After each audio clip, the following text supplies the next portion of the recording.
party had some free time and spent that time talking to um, one of the spires of the Thieves Guild, talking to Cor, the individual that Belric originally set out on his quest to find. And through talking with both of them, you were able to get back the soul contract of Cor, allowing him to go off in peace for an extended period of time, as he is now free, as you have all completed a great gift for him. Talking with Malcolm, you all decided you would end up leaving, and he was very grateful for what you have done. You all decided to teleport back to Coulterstone Hold, in which doing so, you learned that your little mushroom men who occupied and worked as uh, sort of like a serving staff had learned a word or like a short phrase and had learned new mannerisms in the span of less than a week. From there, you all then decided on your next moves. Going to town, of the city, I should say, of Rankton, buying things, getting things commissioned, and learning new things. One of the items that you got from Madame Adelphine's study and her lockboxes specifically was a list of different artifacts that pose of great interest to her. Gamesh was able to piece together a couple of them and went in search of research, uh, which he was able to successfully find in the library of Rengt. From there, you all talked with an individual, a member of the Kingsguard themselves, as they discussed the party, asked you a couple questions, and gave you a few pointers and general advice about the safety of this event. From there, you all had to decide what you all wished to do, and you all made your choice. Upon buying a new map of Southron, you have all chosen to make your way to the continent of Southron in order to find the first of the other Ijads that Gamesh needs and wants to find, located out of Taivas, the air elemental portal. So,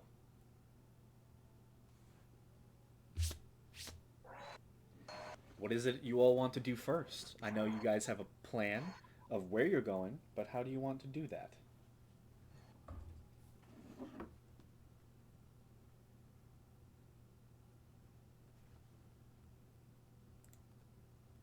Uh, Um,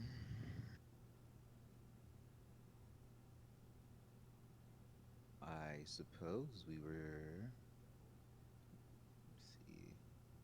We're currently at the keep. Um,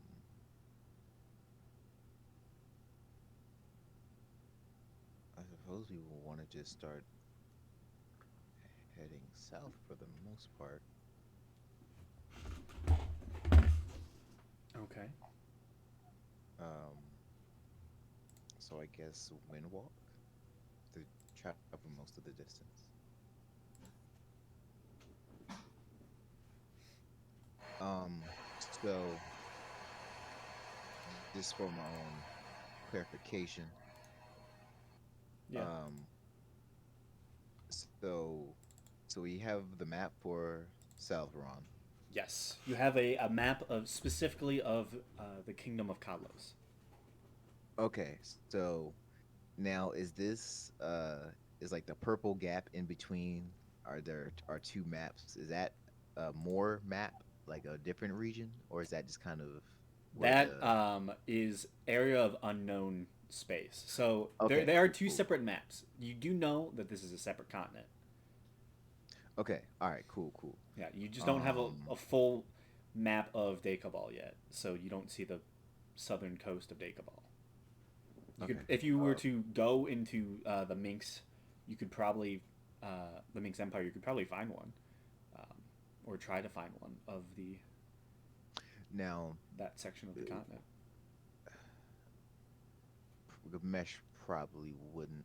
Would any of us have knowledge of the Minx Kingdom before just venturing into their territory?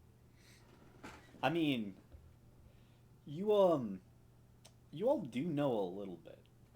There is a great, very recent history with the Minx, with the war that happened just 5 years ago, um, that lasted for 10 years, where the Minx tried to conquer this kingdom. It is, you know, still fairly fresh 5 years later. So um, there is that. Okay. Is it would relations be considered hostile? Tense, yes. Okay. Yeah, you've heard, town criers talking about, situations recently. Um, I believe one such thing that you did hear was that the Legion Lord was ran out of Stanton. There were some spies captured, I believe you were told or heard during one of these news events. So there seems to be still a lot of tension brewing under the surface. Okay.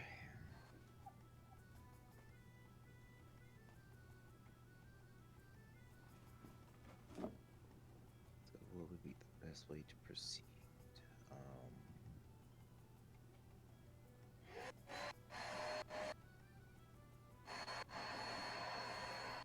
because we're gonna need to.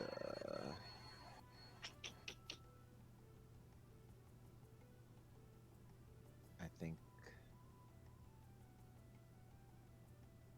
I'm really not sure now because I don't want to just.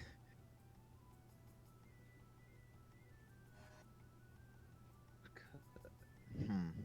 And I think Windwalk is still probably our best bet, is to start traveling southwards.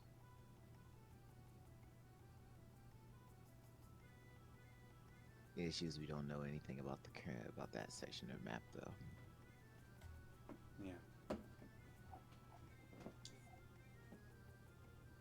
You do know that you know, um, a lot of port places would probably have better maps, just because of the different, types of people that tend to favor ports. Um, you Okay. could also talk to the captain of your ship. He might have some insight, or you could potentially go higher up and you have contacts within the Terra. You could probably try and talk to them, um, and learn some other bits of you know information that might help you all.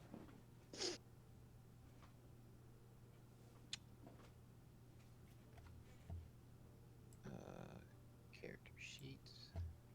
Nice to pull that up.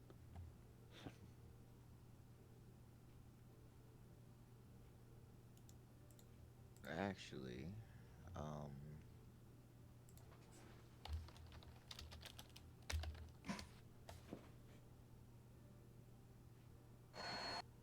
who would the best person to ask?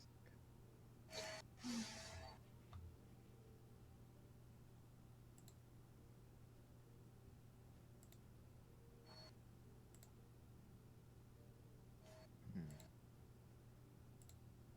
I guess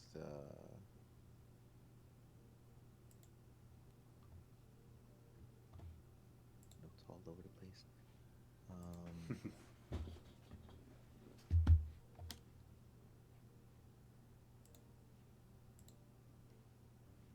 um, okay, maybe we should ask Alana. She might have information about the area. Um, so I guess I will go to see her.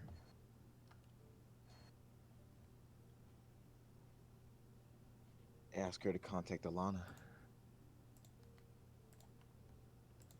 Yeah, I can contact Alana. What do you want me to say? Um,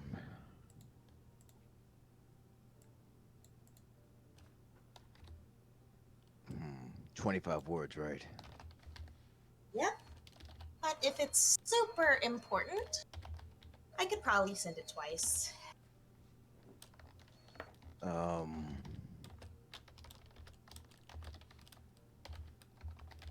Possible risks for traveling into the Minx territory.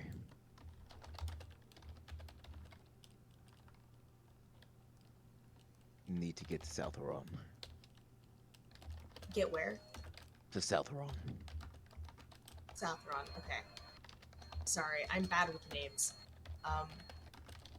All right. Yeah, I will send that. Means third level spell slot.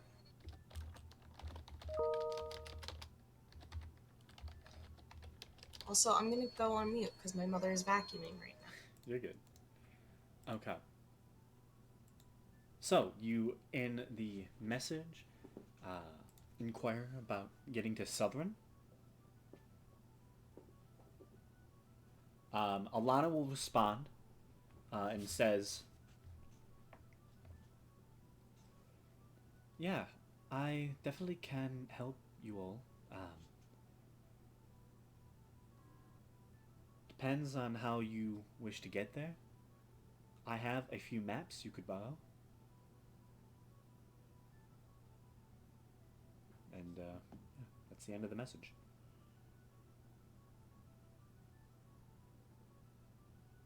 Which I assume Seer will repeat. Yeah. All right. I guess another message is necessary then. Uh, can you see if she can meet us here?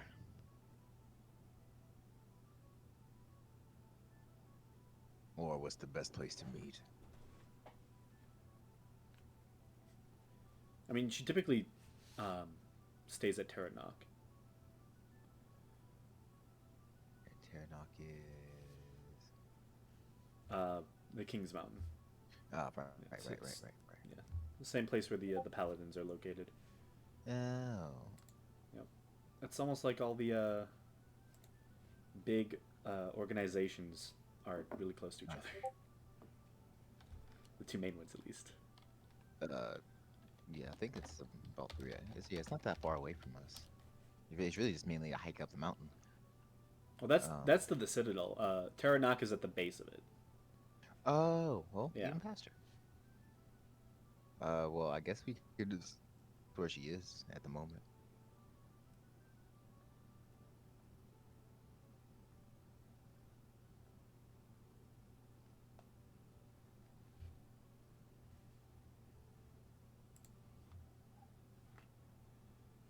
Okay.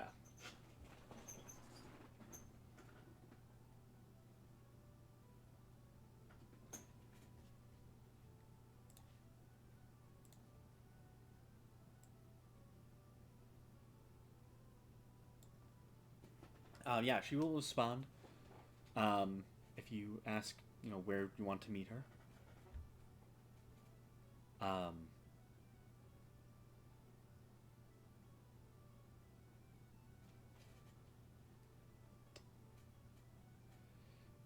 Currently, I am at Terranok. I could excuse myself from duties if you wanted me to visit you all, or I will be here otherwise.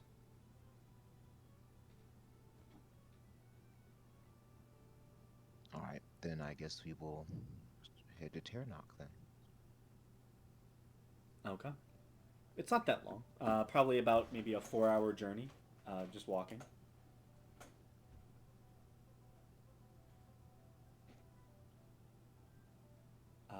Yeah. Who all goes to Terranok? Yeah, I'll come along. Okay. I'll go.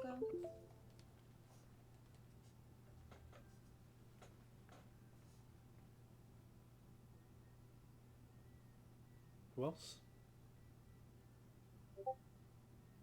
It's here as well. Okay.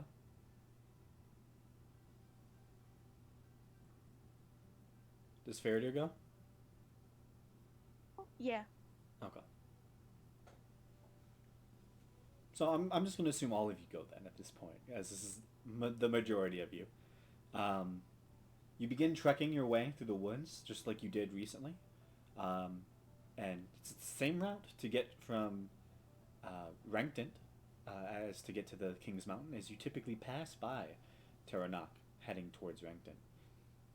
And instead of heading further south, you merely veer slightly westward as you come across the very long, tall stone wall that surrounds the Taranok Academy. Um, Walking in, being led in with your status, you see the large training fields, dozens and dozens of barracks, and training pits, fighting pits. You see whole sections of fields that have been cleared of all trees and manner of blockades, as you see individuals are practicing marches, and this is a sizable academy of mercenaries essentially. They are very well trained, and it's a interesting militaristic vision that you don't see too often as you're walking around normal cities and towns with minor guard populations. Walking up the uh, cleared ramp up the partial plateau to where the castle is built. Walking in, you are brought to Alana's chambers. Um, Up in one of the three long, tall towers that dot the uh, more high up command structures of Terranok. You are led into a fairly standard circular room. Very nice, ornate mahogany desk currently sits in the slightly back middle. A very nice, well cushioned chair with a large window behind it, looking out over the view of the entire yard. You see the walls have curved bookshelves with different books laid into it. Um, you see dozens of chairs are propped up, allowing for ample seating. Uh, in the north, sorry, not north, in the west wall, surrounding the bookshelf, is a large stone bricked fireplace that is currently softly crackling. You see a couple paintings are hung up of what looks to be, Alana, um, who I will now describe once again. Um, just to have that still be there. She's fairly young, around all of your ages, honestly. She's around 22. Uh, you know, Fairly tall, about 5'11". Somewhat skinny, but that is over done by her large, um, and almost like a large overcoat that she seems to wear. She has soft brown eyes, some light black hair, um, and almost a very tanned skin. And she doesn't, yeah, very like almost like a Middle Eastern type skin tone, I should say. You do see she wears this overcoat over some very nice studded leathers. Currently, she has a chain that almost adorns a bit of her her clothing underneath the overcoat, and that chain, most of you know, leads to a very impressive, large, jet black pistol that she carries in her holster that is chained to her body.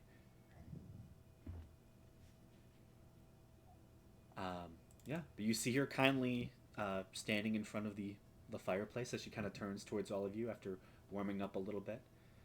Hi, It's good to see all of you again.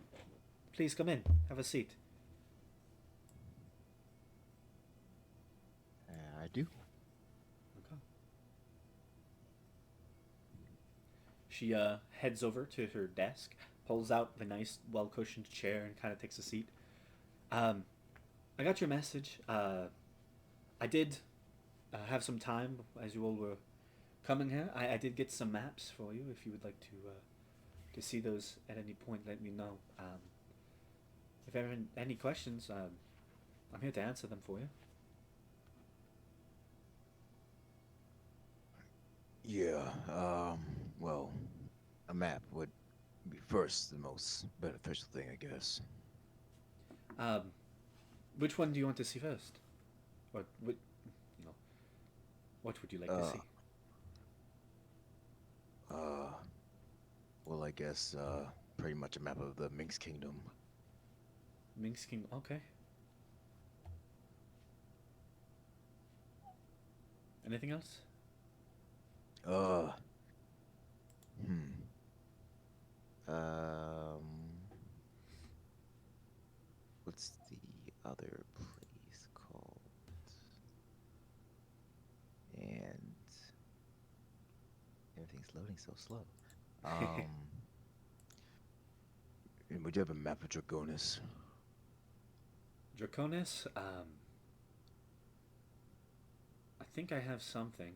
Um, I'd have to double check. I don't fully know. That one's yeah. Give me a moment. And she kind of stands up quickly from her desk, walks over to the door, opens it up, and you hear her speak out. Um, Yo, can you try and find a map of Draconis in the records at all? You see whatever attendant she spoke out to seems to walk off. As you hear the distant sound of footfalls, she kind of turns back to you all. Okay, that is going to be researched right now then. Thank you. Um, but a map of the Minx Kingdom I do have right on me. And she takes out one of the pieces of paper, sets it down on the table, and she will reveal a section of the Minx Kingdom. By section, I mean a majority of it. Your map is about to update dramatically. Okay.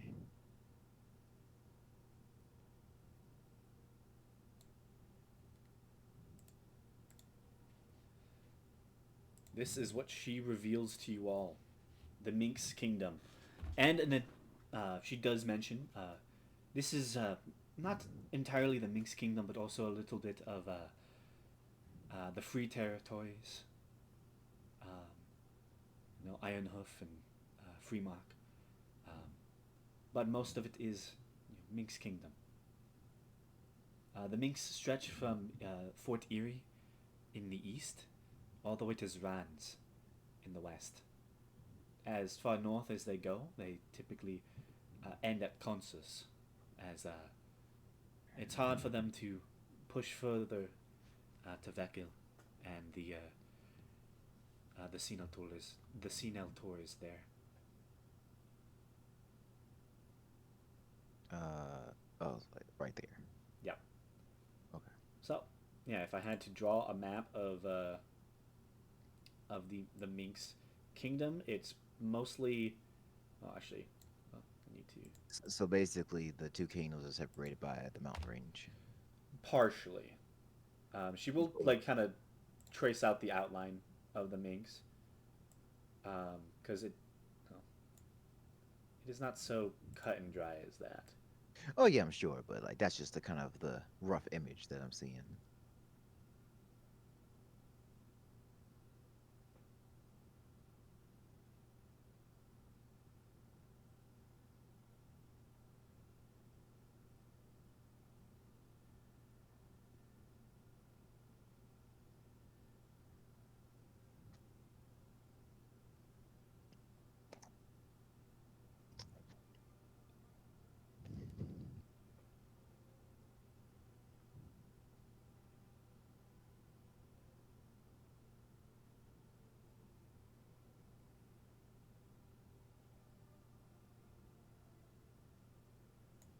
kind of like that.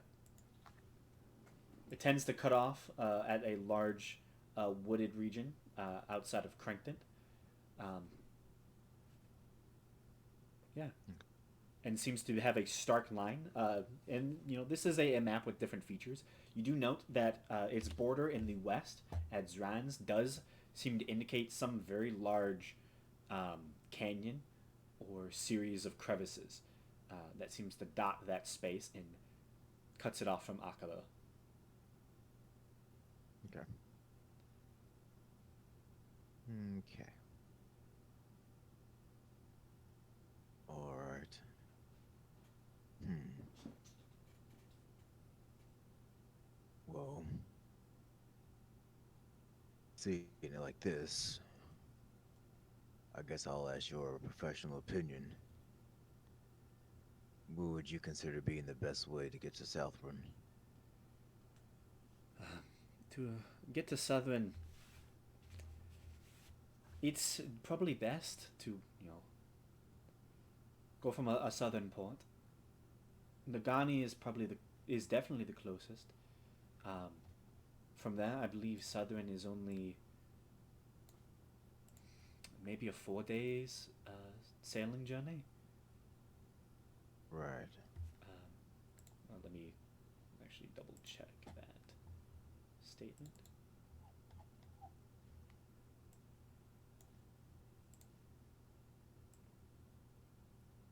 Oh, uh,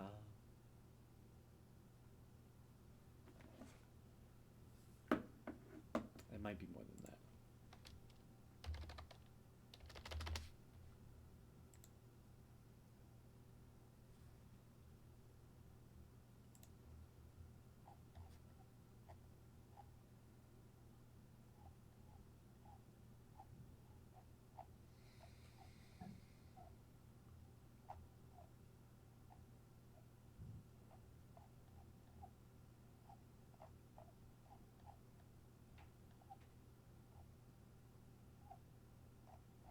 How can't I not find this? Oh, there's the sailing ship. Okay. Oh, okay. No, I was correct. About 4 days journey. However, the relations between the Grimolian and the Minx is very threatened at the moment. Um, your best bet may be to head to Ironhoof. Um, the the Matadors are a little bit better at accommodating outsiders. They are outsiders themselves, and the free cities over there are fair in their ability. All right. However, if you wished, you could sail from either Fossiles or Dalim, or even Guanistan, if you really needed to. All three of those ports. It takes some time to go around the continent, but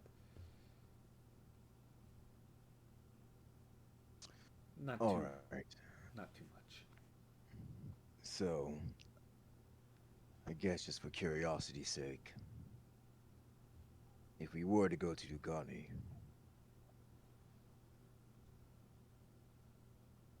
what would be the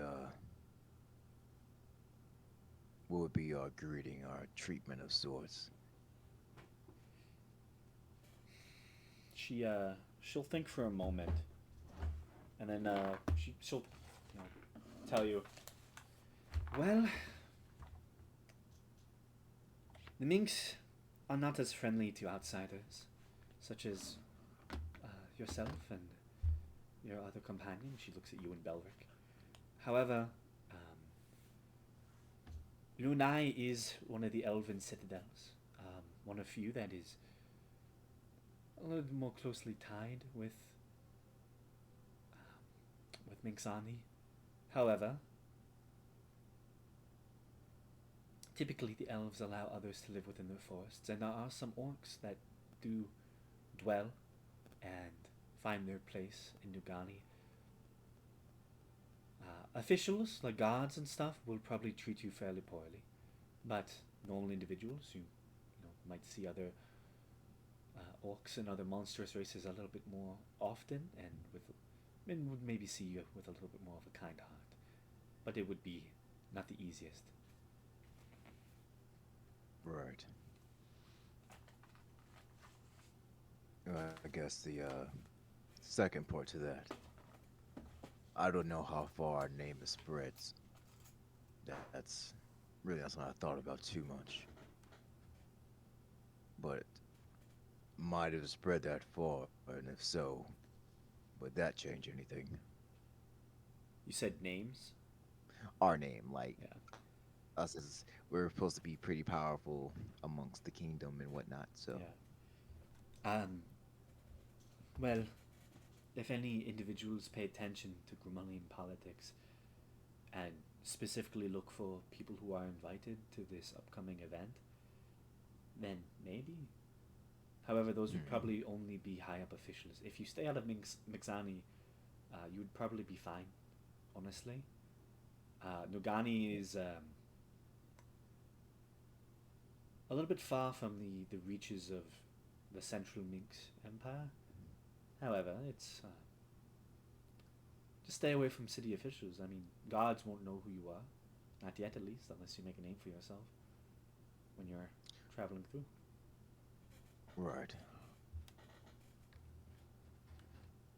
All right.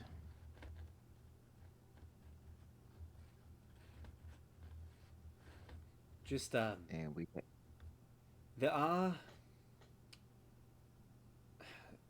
a group within the Minx called the Blades. They are known spies and assassins and scouts, information gatherers mainly. Um, it depends on how you're getting to Nagani. If you travel by carriage and stay in a couple towns along the way, it you will probably be noticed, and they might track you down. Just letting you know. They Right. are fairly proficient in their measures. All right.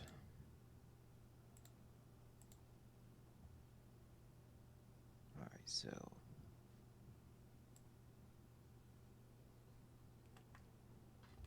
we pretty much three major options. We could travel around the continent, very long period. And we have about a month and a half until the party, the event of the Yeah. king. Okay. Uh, Nugan, not necessarily dangerous, but the one with the most potential to have something happen. Then there's Ironhoof. I mean, there are Arlens and Leo, but those would be the three major ones. Okay. Um.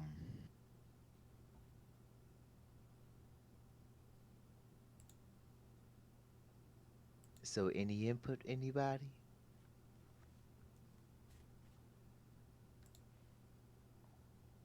I mean, I like the idea of going Ironhoof because it wouldn't take probably not too much longer if we go from Yeah. there. It'll be safer for everyone, really.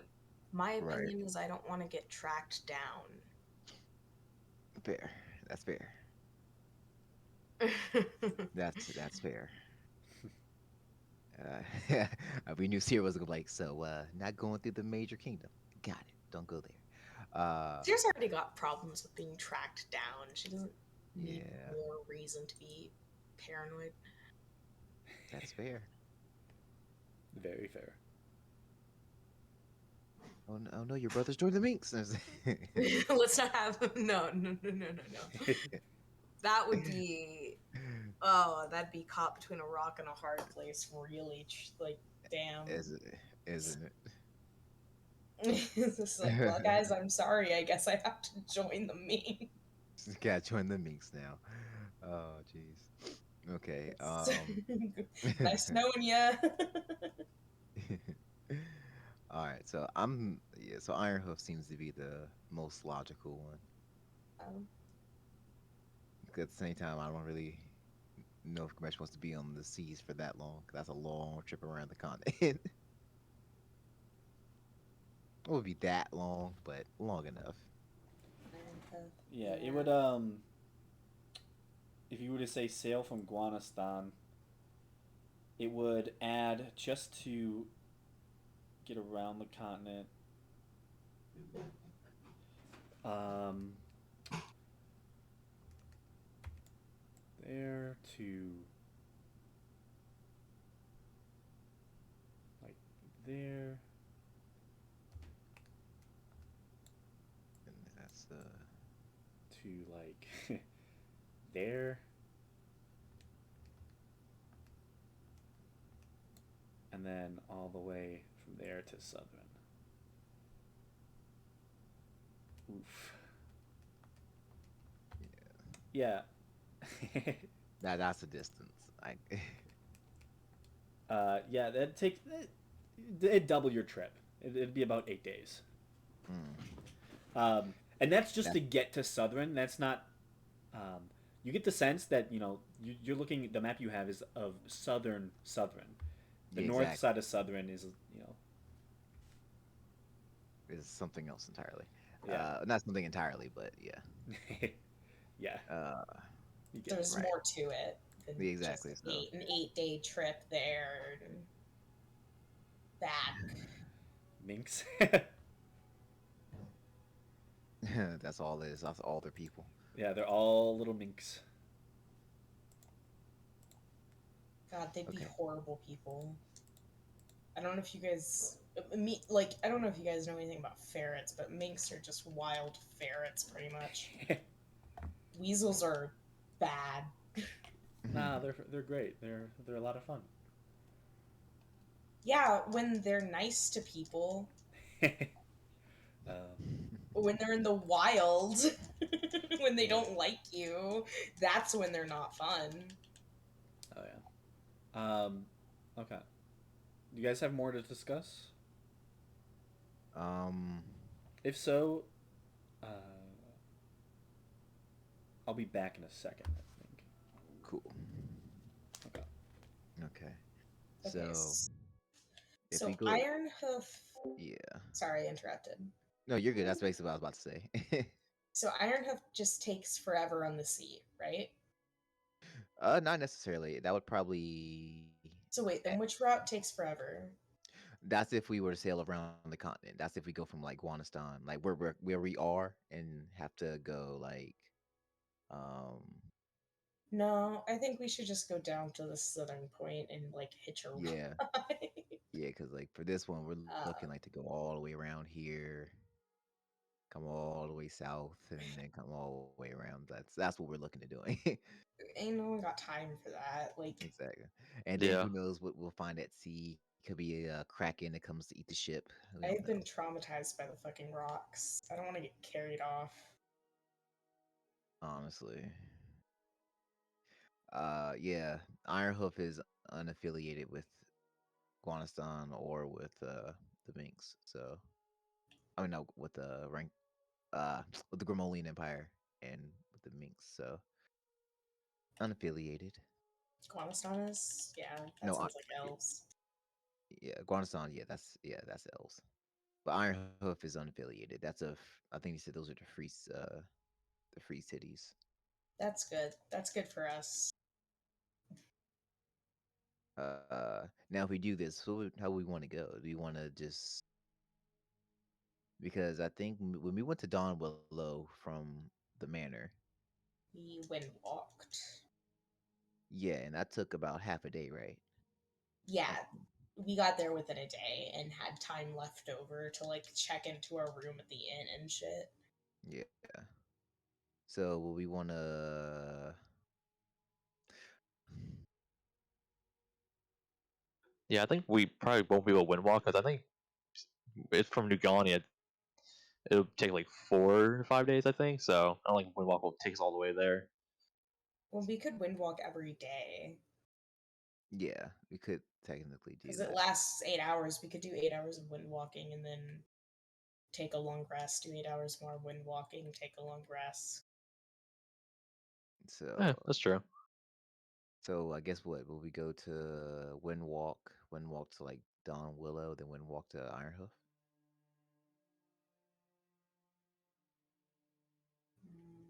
Yeah, we could probably do that. Since we know the location. So we do have to get on a ship. I'm not crazy. Yes, we do have to get on a ship to Okay. get to Southron. Um, yeah, we can't Windwalk across the sea that far. I don't think Good. so. Anyway, I'm pretty sure we can't. We can try. See We what can happens. land in the water. When the more stuck. All right, guys, we gotta swim for 24 hours. We got it.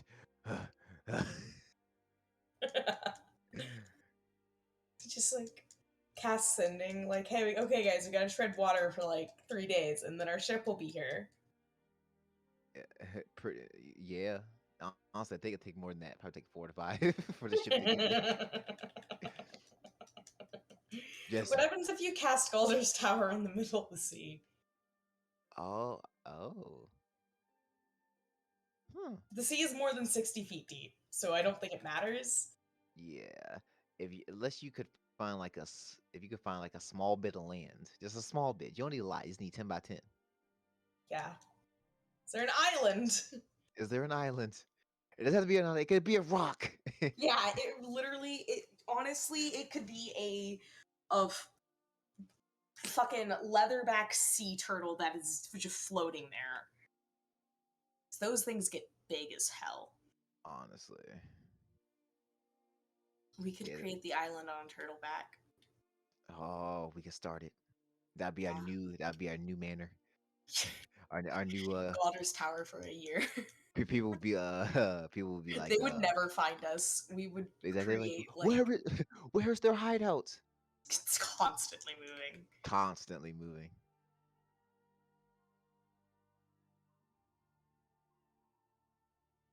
Ah. Someone's like, aha, I have you in your hideout. And it's like, well, you're now trapped in the middle of the ocean, buddy. Yeah, they trapped him in the ocean, buddy. So, who really won here? You're here. Now how do But you at what leave? cost? Yeah, We're what? here, but at what cost? Because I know it took magic to get here. It's gonna take magic to deal with us. So how It's are you gonna gonna take leave? magic to leave. Exactly. So Unless you're you gonna just sit here and wait. and then you're here with us. Yeah.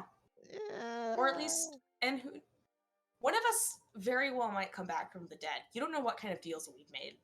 At all. Who knows what kind of deals we would have made within like 10 days, like game time, you know? Exactly. One of us could become a warlock and just Untold power. yeah. Maybe we figured out a way to ascend into godhood. You don't know. Maybe. Maybe I'm the new Greyland. Yeah. Maybe that's the solution to our problems. Oh goodness.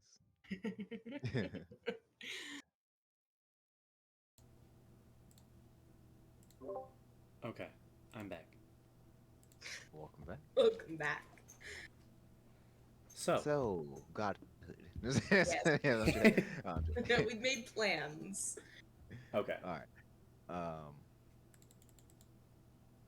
The only thing left. All right. Well. All right. No, we're getting there. What do you know about Kalos? Kalos is supposedly it's a city of giants. Well, it was Yeah. at least one day. It's run by a group of Goliaths. When they first essentially colonized the city, it was empty. All the giants had abandoned it, free and ripe for the taking. In and of itself, it is, well, one could say it's a kingdom of itself. It is absolutely massive, one I've heard. But with its size, it it's a little unruly. Um, there are various different groups that vie for power, and only so much the council that they installed can do. Supposedly, it's fairly corrupt. However, it being a city of mostly Goliaths, they have some strong might and a lot of power behind them. Nothing has ever taken the city if they put their mind to the defense of it. They've it's the capital of the kingdom of Kalos. Uh, Mostly just vassal states, small, almost like backwater towns. Really, the only two powers on the continent, well, on the kingdom, are Kalos and Stone's Hold. Those are the two. Other than that, uh, there's not too much. Hollow is fairly sizable, as well as Warwick is fairly sizable. Other than that, a lot of city states, um, you know, very independent states. Nearby is Ascension to the north east. Um, Ascension is a not a continent; it's a large archipelago, uh, tended to be favored by a lot of pirates. Um, However, the first few islands just off of Southern's coast are the most stable of them all. The largest city of those islands being Victory. Uh, it's sizable naval power. Other than that, a lot of the north of the continent is sand and desert, uh, quite devoid of inland cities. A few minor states dot the coast.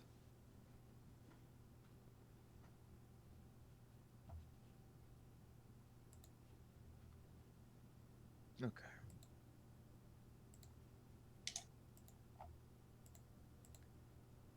Anything else? Honestly, no. That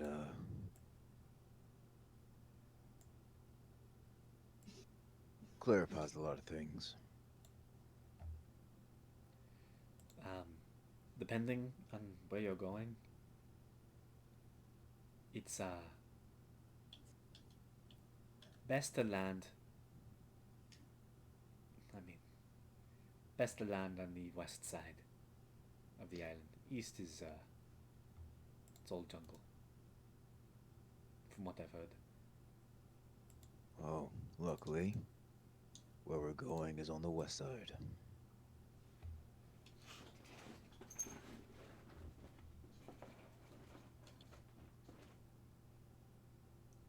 Well, Lana, you've been quite the help. I am your representative within the tower. If there's anything else, and you just hear a loud on the door, let me go get that for you. That's probably either a map or no map.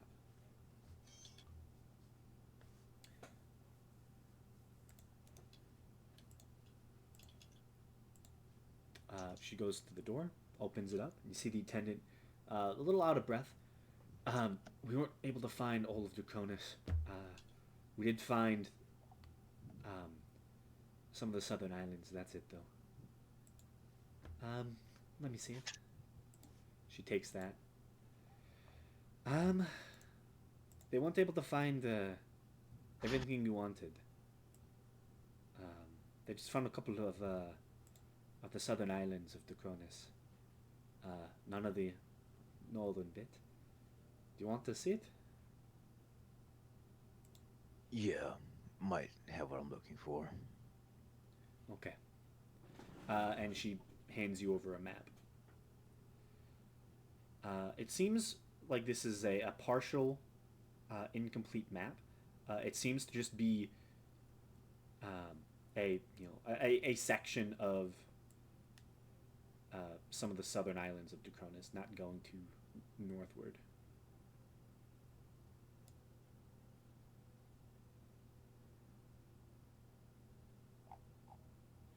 Uh, so right there, if I could Alrighty.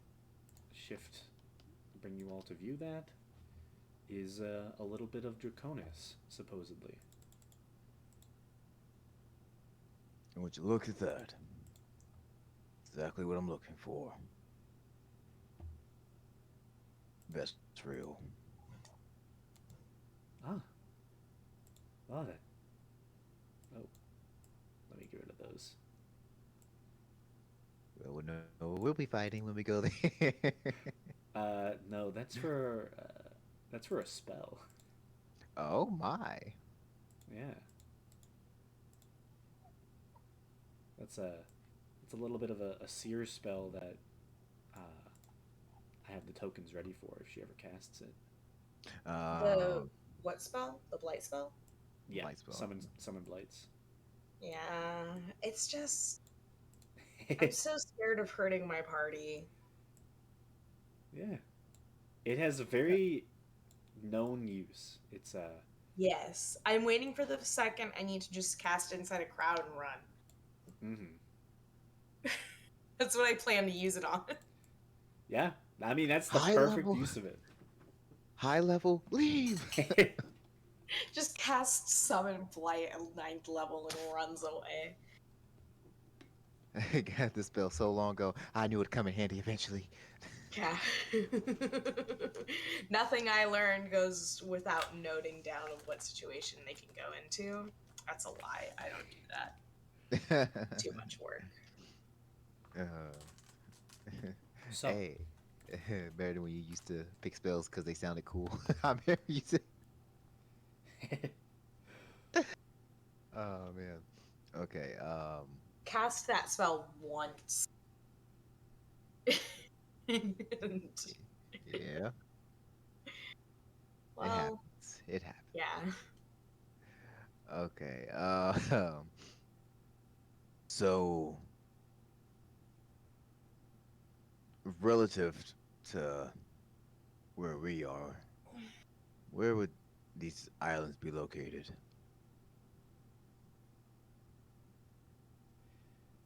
Draconis is northward. These it's hard for many people to get there due to exactly where they are located, being to the northwest of the pirates. So it's Right. typically very unexplored. Um, most would expect it to be controlled by the pirates. However, um, supposedly the people who live on the islands of Draconis themselves are you know fairly capable naval powers in and of their own right, and very fiercely stubborn, even more so than pirates, I would presume. All right. Good to know. And Vestryl was where the water plane portal was located. Mm-hmm. Okay, let me make sure I'm getting this straight. All right.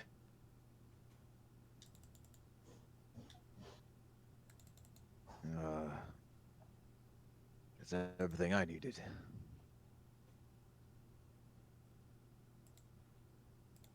Sounds good. All right. Oh, interesting.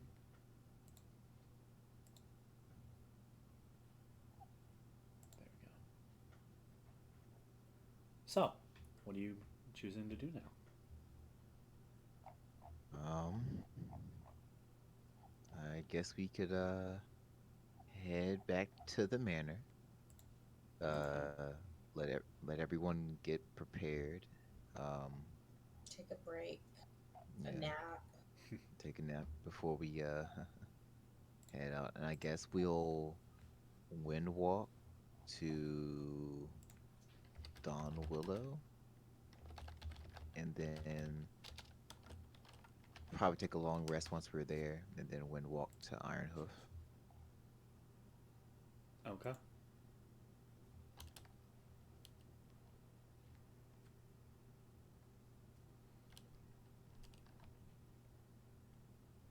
make sure we got everything we need. We did we did we ever buy those? Did someone buy potions? Should we buy potions? I feel like we did buy them. I was like, feel like someone has I them. thought Mabehi bought some and then used them. Okay, maybe. I was just wondering. I was just curious. Maybe. Let me check Mbehi's sheet. Um, other than I, being rich, but she is she filthy. has stuff to make them? Oh, I do have potions. There they are. Okay, I do have Okay. them. Good to know. That's Yeah, what I was she saying. doesn't have any. She has stuff to make them, however. Okay. Yeah, I was wondering. I was like, I could have swore that I did have potions, but I do. Okay. Um, I forgot I had this 100 gold piece mask. I'll worry about that later. Um, but yeah. So I guess if there's anything that needs to, anything else before we head out, I guess that's up to everybody else. Yeah. Is there anything you would all like to do?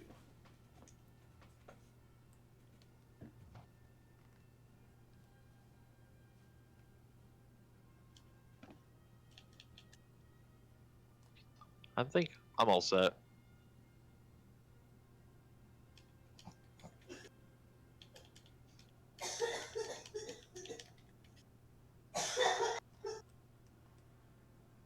Don't die on me. Huh?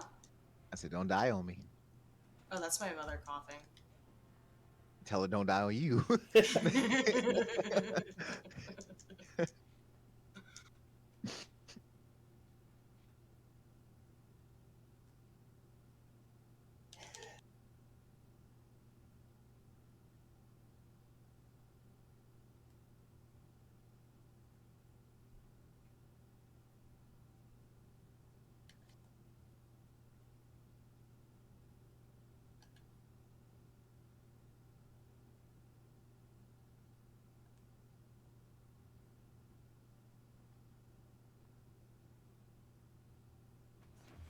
Okay.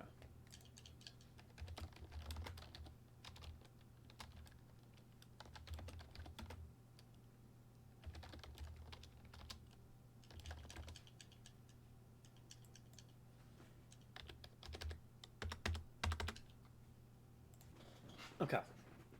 So, you all are choosing to spend the night. None of you have anything you want to get done.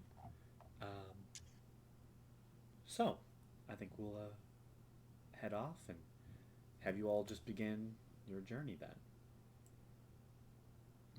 Alrighty, alrighty. Alright. So,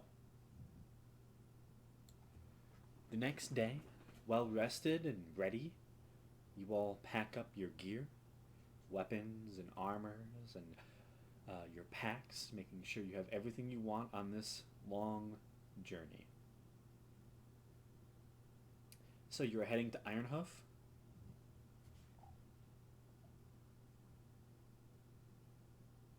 Um, yes. So Don Willow and then rest up and then Ironhoof. Okay. Just so you know, it takes about 4 hours to get to Don Willow using the Windwalk. Oh, I thought it was most of the time. Oh, then No, oh it's then we you can move, I believe, if I calculated this correctly, 272 miles in a day with right Windwalk. because it's 8 hours. Yeah, see, I thought it was like 6 hours for to Don Willow, but it's four. Yeah. Yeah, then we should just go right to Ironhoof then. Yeah. Why? No. Yeah, let's bypass Don Willow. That'd be I, great for me. yeah, oh yeah, I forgot about that. Oh, I completely I underestimated Windwalk. That's my fault. Yeah, it's a very powerful spell, especially for small worlds. That you Well, your world isn't really small. This is we just haven't traveled that far in it yet. Yeah, I mean, technically, I think it is. Like, if I were to like, you know, I think I've Yeah, I calculated mean, like like, going across the United States. It's like what Okay, twenty the seven United hundred the miles. United States also isn't exactly small. Yeah, no. I mean, it's small for a world. now I see what you're saying, Graham. Yeah, like, don't Yeah, get me wrong. We are traveling a continent in like a weeks, but if we were to have a car, you could drive from one coast to the other in about a week if you just did it consistently straight through. yeah. Yeah, if you got a buddy and y'all just switched off every now and again. Yeah, I mean, it's relative. It's relative. This is a world without combustion engines, so Yeah. Well, I Or mean, if you were to plane. drive, I will You can say, fly across the country in a day. honestly, I mean, if you were to drive, 60 miles an hour for an entire day, you're getting like 480 miles. Um, you know, so exactly. yeah, cars are even faster than wind walk. Exactly. So, Yeah, so you imagine know, getting Walk from is. your home to Ironhoof in like half the time. Uh, you can get to I'm Don sorry. Willow in like 2 hours. I'm Not even sorry. Can double. you? I would like to humor the thought of Windwalk just being, those like invisible car scenes in movies. It's an oh, interesting take on goodness. it. Though, to be fair, Windwalk is more powerful than being in a car because in a car you can only go down the roads. Yeah, you're still You restricted can't by climb elevation. Yeah. mountains in a car. You can't like really go off-roading. And look, if you ever wanted your world to be bigger, all you got to say, all you do is double the distance and time on Yeah, everything. I know. I That's the all you. reason I made it so small was because in the beginning part of the campaign, I was like, well, if it's too big, then you guys have to travel for like months, and I didn't really want to role play all that. So I was like, yeah, a little more compact. It's a smaller world. Fair You know? enough. I mean, most of it is ocean too. So Oh yeah, yeah, yeah. And ocean is a whole another adventure in and of itself. hmm yeah, I didn't want to pull a sword coast and just have it be like ridiculous to travel. Yeah, Sword Coast is something else. Yeah. That is legitimately traveling up and down like the East Coast. That is Yeah. legitimately what that is. It's very large. A lot of land. A lot of land. Yeah. So, um, in all seriousness, to get to Ironhoof, it would honestly, um, it's not even going to take you the full 8 hours. It'd probably take what, 7? I'd say probably not even that. Yeah, because honestly, yeah. I'd say so. It's 190 miles, How far?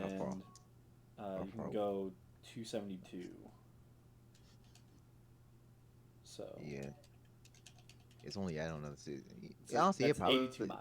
probably honestly, so really, yeah, just about 6.5. Yeah. if if Don Willow was 4, that'd be about 6.5. Yeah. Okay, well, I guess we went walking straight to Ironhoof.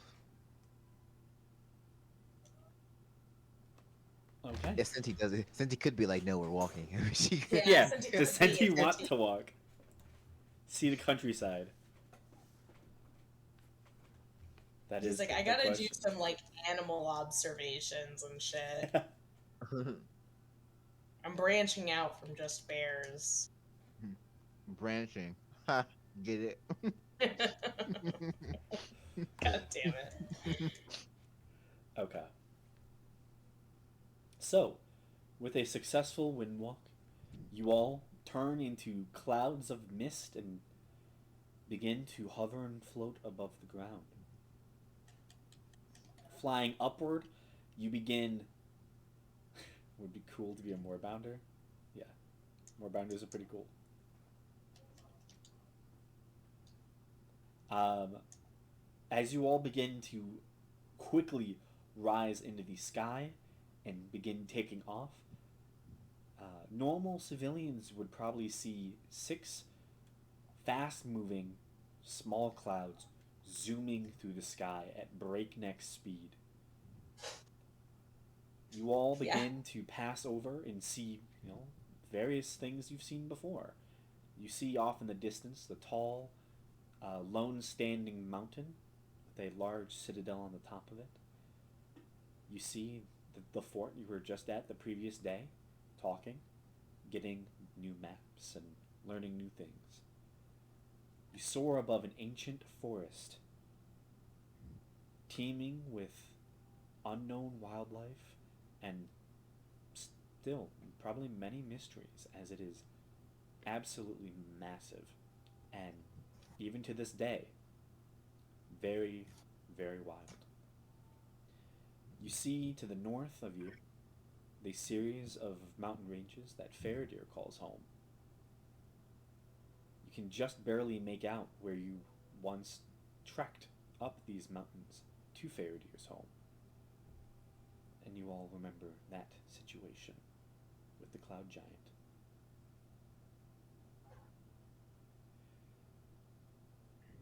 Moving ever further, you begin flying above the ruined city of Stanton, built within the ruins of an ancient and larger city that itself currently has retaken.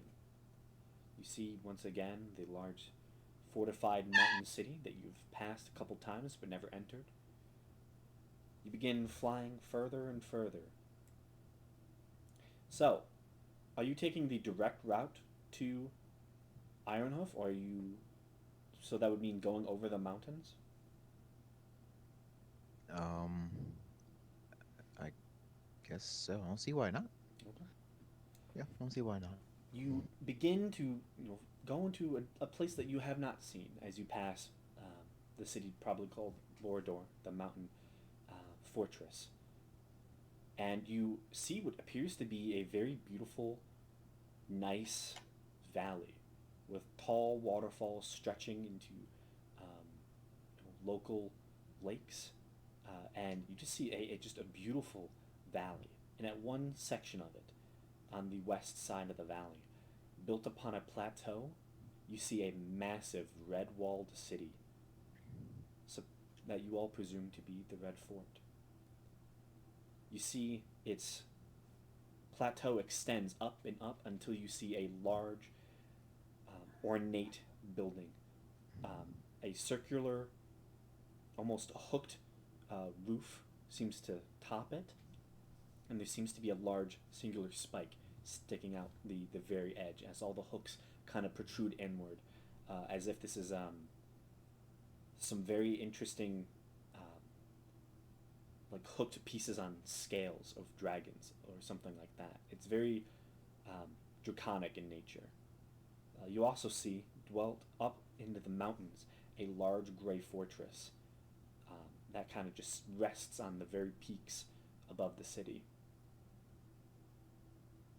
Continuing your fly over, it is very easy to notice something that Seer noticed on the previous flight you all had as you were heading to find Core and the location of the harp. But you fly over what appears to be a massive swath of mountains, jutting higher than any of the other mountains you've seen within this very mountainous place. The peaks are intense, jagged, and filled with glaciers, covering the entire space. You see many small valleys and inlets seem to dot the landscape, allowing just a unteamed amount of wild area that is filled with crevices and caves and all sorts of interesting topography. But the thing that catches all of your eyes as you're flying over, as you pretty much fly directly over it, is a large, billowing jet of smoke as you all see churning in the center of this range a partially hollowed out, smoking ruin of a mountain that has been blasted open. You see red molten liquid slowly runs down the side of this space as you fly over what appears to be some sort of volcano. Hmm. Okay.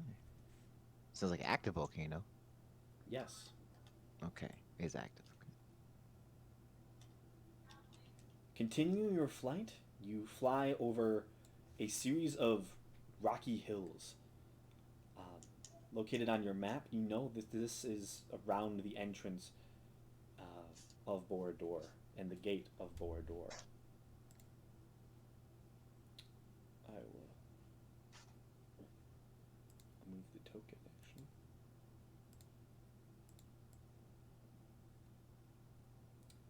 About right there. As you all see a just series of rocky hills dotted with small villages, it looks like. You know, small little farms dotting the rivers that run off of the glaciers of the Anka mountain range on the southern side of the kingdom. But also, you see many, many encampments, huge square sections of space filled with soldiers. You see small armies doing drills and training exercises out in the countryside over here, as this area is very active militarily.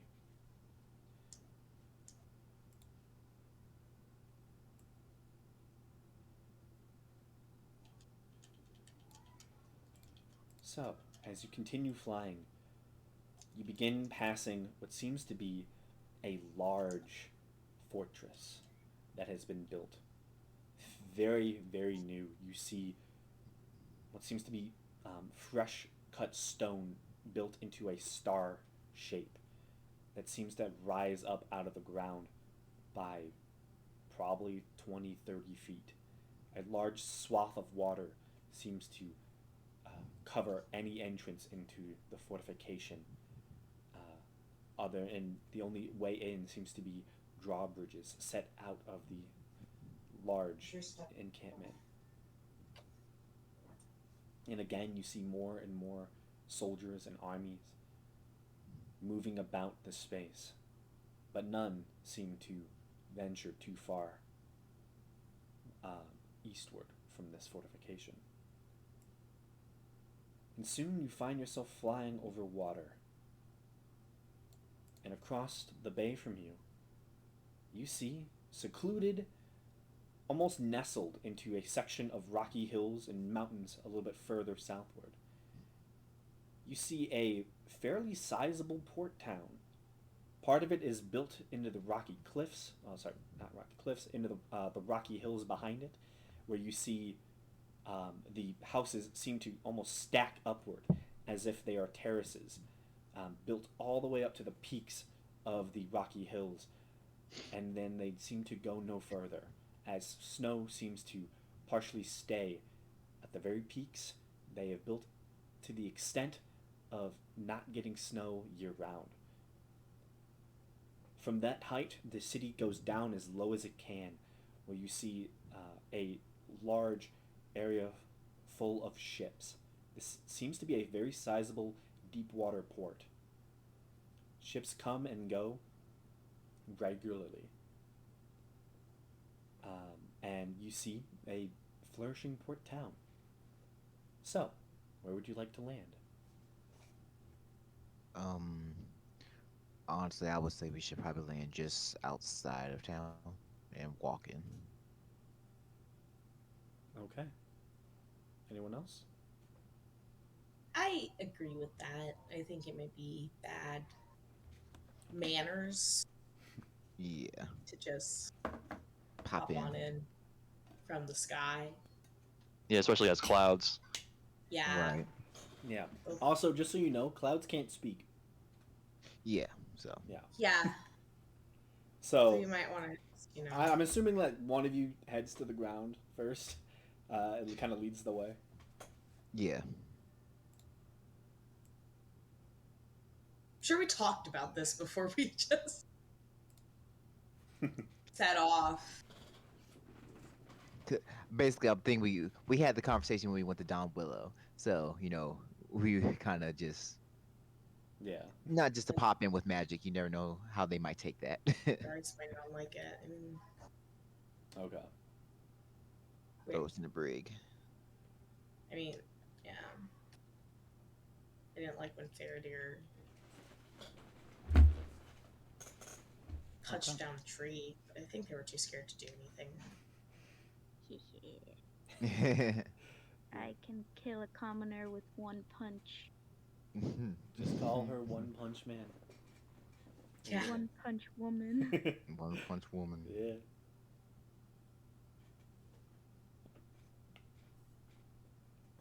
Okay.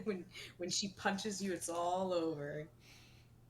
It literally is. 6 damage is a lot for getting punched.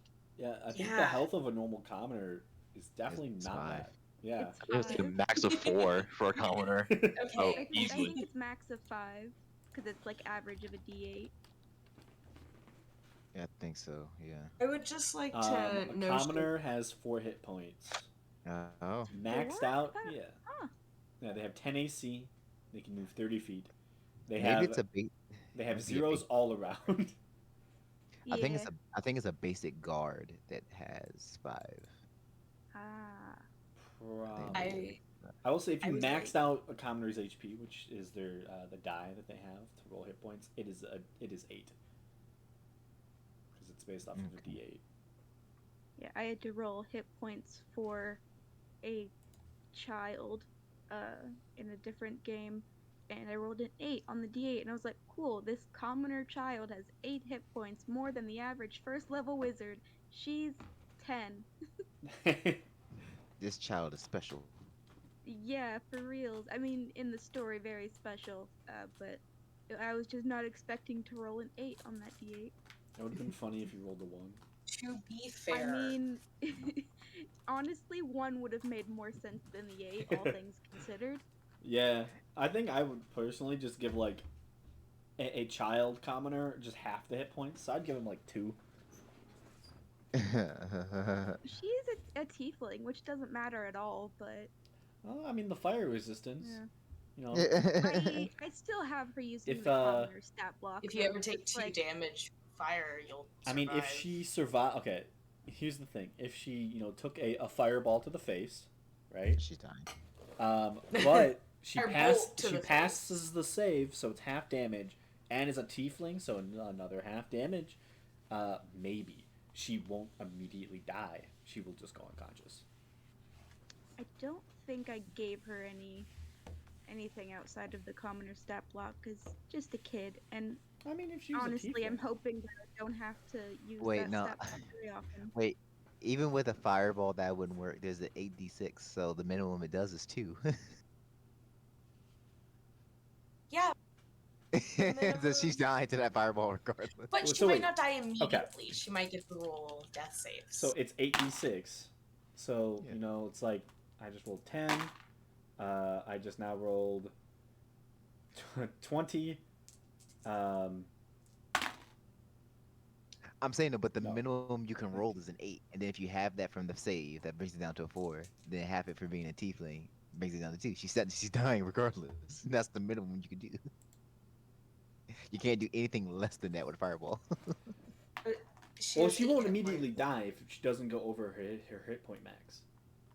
Oh, see now we're Yeah. okay. I was going by typical NPC rules. That's what I was going. Okay, yeah. I was more going like she'll go unconscious, yeah, but she won't die immediately. Oh, okay, yeah. If you want to keep her around, yeah. Yeah. She can technically not immediately Survive. die. Yeah. She can survive. It's possible. Theoretically speaking. Yeah, theoretically, if she passes both, if she passes her save and has fire resistance, she can survive. Lightning bolt, Yeah. she's done. Yeah, absolutely. Yeah, Just nothing Dunzo. else you That is also phantasmal force. can do. High likelihood of dying. And that doesn't do a lot of damage.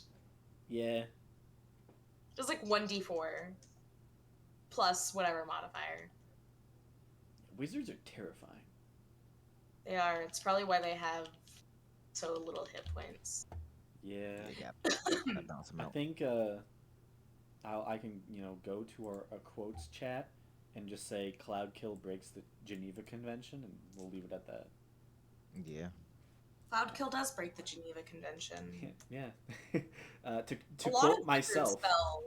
a lot of wizard spells seem to do that. Break the Geneva Convention. I'm pretty sure Phantasmal Force breaks the Geneva Convention. All spells break the Geneva Convention. To some degree. Yeah. Yeah. They're just it's terrifying. All of the Well, is it against the enchantment Geneva spells. Convention if the Geneva Convention never happened? Graham is gonna make a place called Geneva and make the Geneva Convention canon. No, he won't. Yeah, Graham, Say is the that. Geneva Convention Yeah. canon? I plead Not the yet. Haha, then Asif isn't a war criminal. Asif is Seer definitely a is. war News. criminal. Seer's a You war can't criminal. be a war criminal if there aren't war crimes. He didn't say Just- there weren't war crimes. Yeah, There's there's not a still war Geneva crimes. Convention. It's just not like, the Geneva. The world hasn't gathered together to say, hey, this is bad. They're trying. Everyone's just like, yeah, this But is pretty everyone- fucked up, bro. Everyone's fighting each other too much. Listen, there's one country that still has slaves on the continent. They're a long way away. Yeah, from... they are a long way away. To be fair, the Geneva Convention wasn't like every country, was it? No. No, I think it was just like The the UN. allies or something. Yeah. Yeah, it I was think really it's just any to make her- UN country. Yeah, I think it Yeah. was just the UN. So technically, Asif is a Which we war aren't criminal a part in of anymore, so multiple- we can't be war crimes. I will say War the UN criminals. is so complicated. Yeah. honestly. True. Yeah. I'm glad I don't. The live fact that there. both Koreas are in it, stupid. What? Yeah. Yeah. Yeah. They're both in there. They're separate entities. They're not the same place at Yeah. all. Well, Also- I'm aware also that Tai- they're not.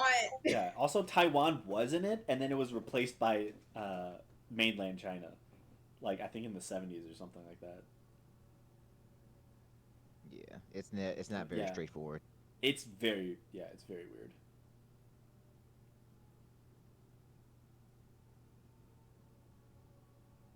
I kind of like this type of stuff, so I watch videos and do research on that stuff, and it makes no I've sense. never paid attention in a single history class in my entire life. Hey, I failed I the don't blame states you. and capitals test in 5th grade, and then again in junior high. see, that stuff I would fail too. That's not stuff that interests me. I Also, like like the kind of know. Constitution tests. Fuck that shit. I'm not reading that. That was written by old racist men. I don't want to read that shit. It's bad. None of it is good. I'm gonna freedom- say none of it is good. Freedom of speech is kind of nice. Pretty good. That's a pretty good one. Yeah. You I know, mean, like, glad I don't in live in a country general, where they it's murder. not framed very well and could have been done much better. Yeah, product I of its mean, time.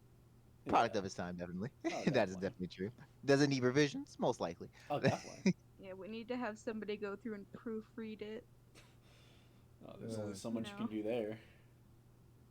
Just do some paraphrasing, change things around to make it sound better. Yeah. Get rid of the Second Amendment. We don't need that. It's a joke. Coward. I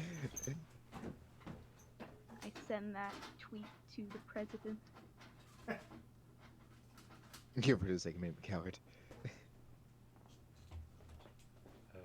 Okay. Oh.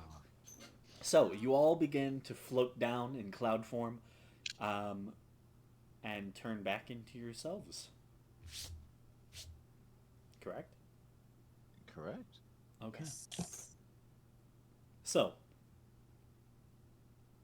you probably all left around, I'd say, probably 10. It's only been, about 6.5 hours, so it's about maybe like 4:30 ish. So night is, approaching this late afternoon. However, you all have some extra time uh, to, enter the city and explore.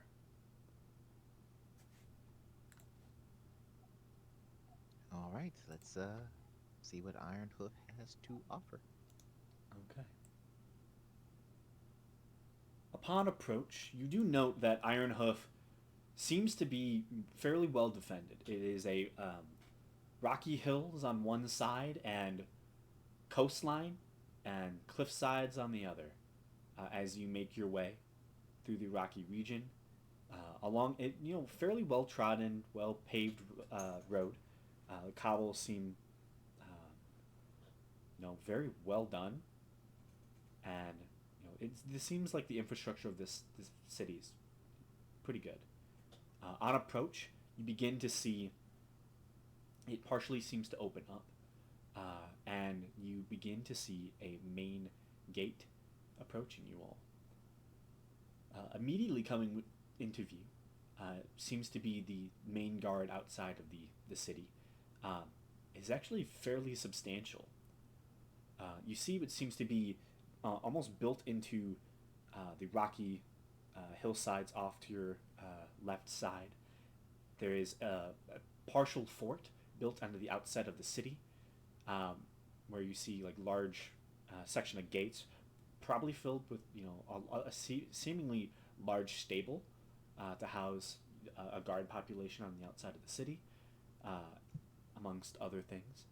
But approaching the gate, there are probably around 20 guards currently standing out front. Half are mounted. You see they have very long lances currently stuck into the ground next to them all, as they are atop horses clad in full armor. You see these knights as well are clad in full armor as well. You see two of the unmounted guards begin walking up with one of the mounted ones as you all begin approaching. And you see the mountain guard kind of speaks up as they halt. And he seems to greet you all. Howdy! Welcome to Ironhoof. How can I help you?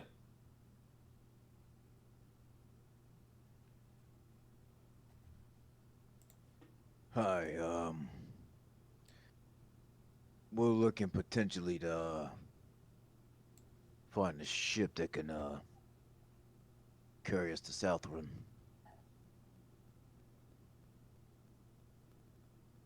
Okay.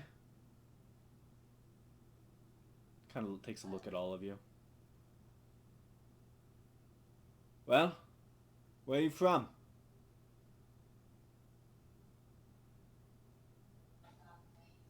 If I may ask.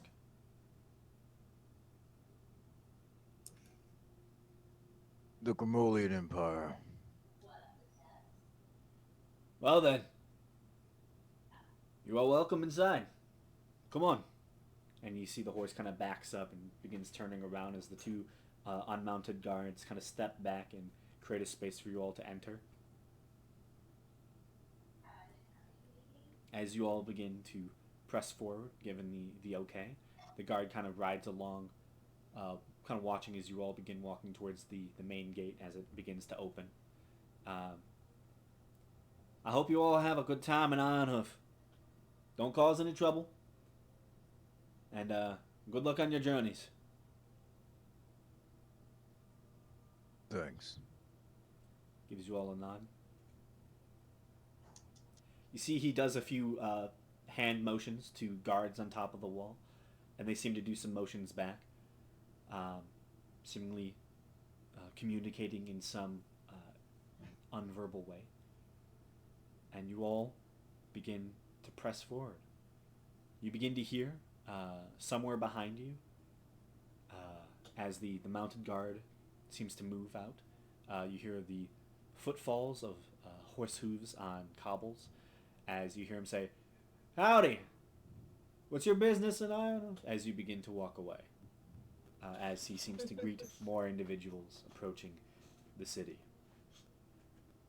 Upon entrance, you see where they specifically located the entrance gate, very close to the rocky hillside to your left, and you note that as you get past the gate, there are a few houses a few guards' barracks and other fortifications immediately next to the gate. However, moving past that, it quickly begins to open up and seems to go downward as the city begins to just sprawl outward, heading up the rocky hills as far as it can, all the way down close to the sea, where you see the Deepwater port has been constructed and ships come and go. Additionally, you do note at the far side of the city where the rocky hills seem to curve around and almost cut the city off from further expansion in this almost like coastal valley, essentially. There is a lot of smoke and a section of city that seems fairly clear, aside from the massive,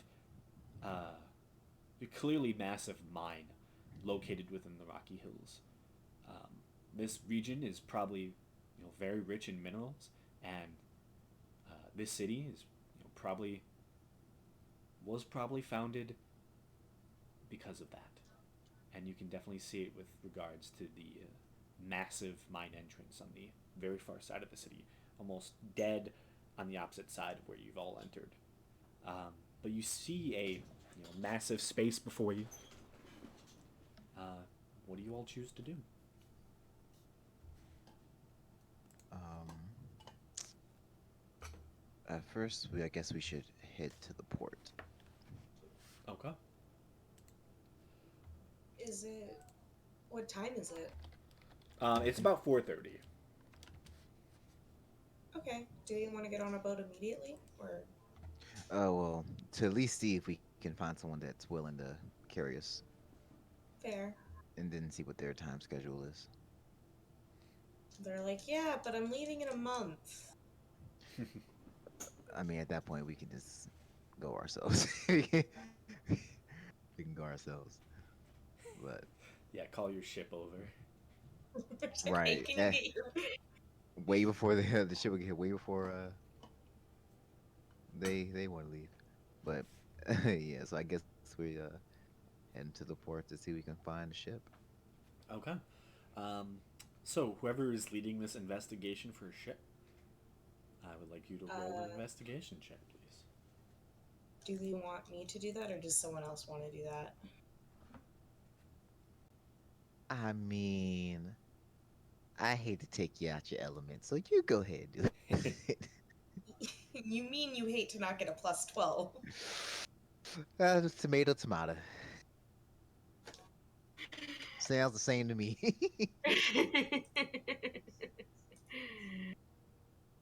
Yeah, it's. Listen, it's the only thing I'm good at. That's not true. 26. 26. Upon walking down to the docks, you see, it's pretty sizable. Currently, there's maybe 30 or so different ships docked at this point. And just, um,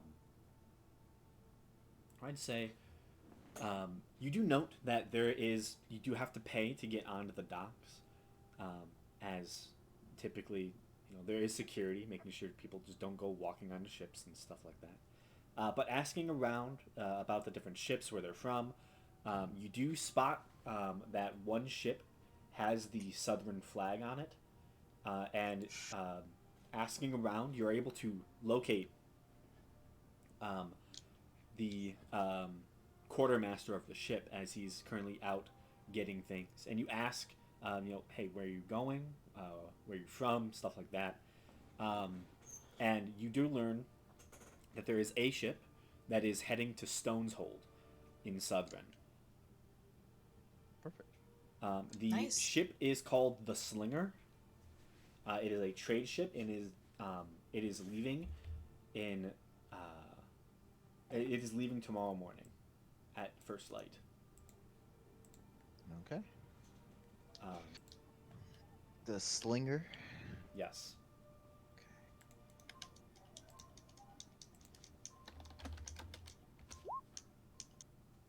All right. Cool, cool, cool, cool. Um, I guess we'll see if they're willing to carry us, and if so, how much would it cost? So you you ask about this here. The quartermaster is probably he's an older individual.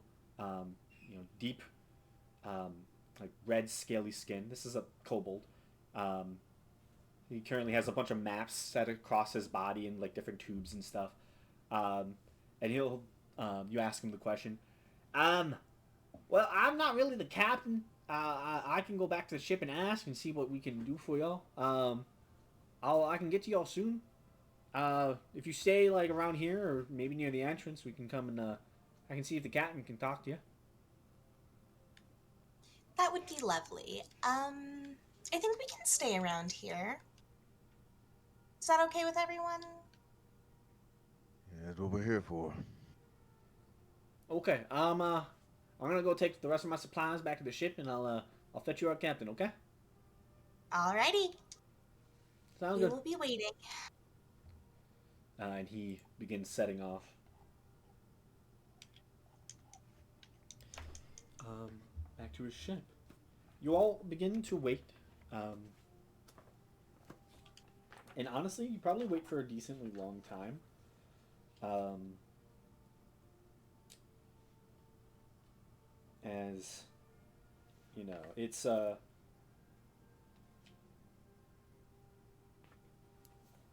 know, he has to walk to his ship and all that stuff.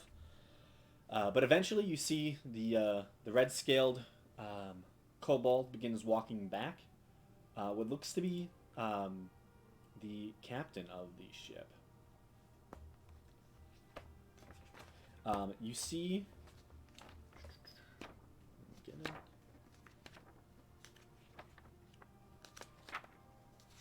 Fancy, fancy. Mm-hmm.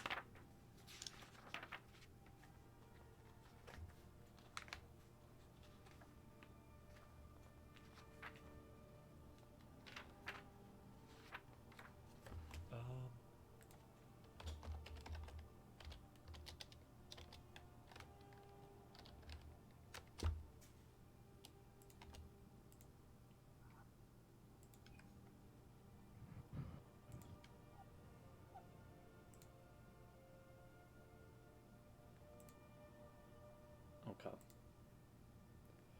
You see walking up to the ship. Oh, sorry, not up to the ship. With this little kobold. You see a somewhat strange individual. You see um, they are humanoid. They look, somewhat human. However, you do note that their skin is a different color than you would typically expect.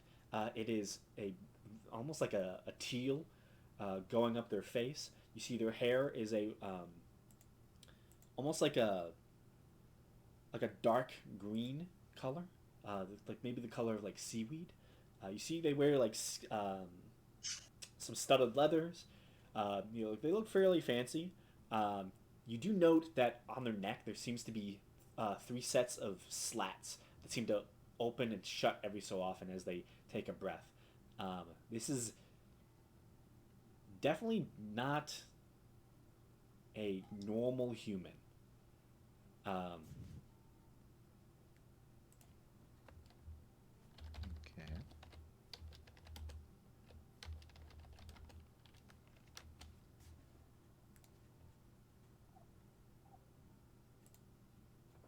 um, so this individual begins walking up to you all.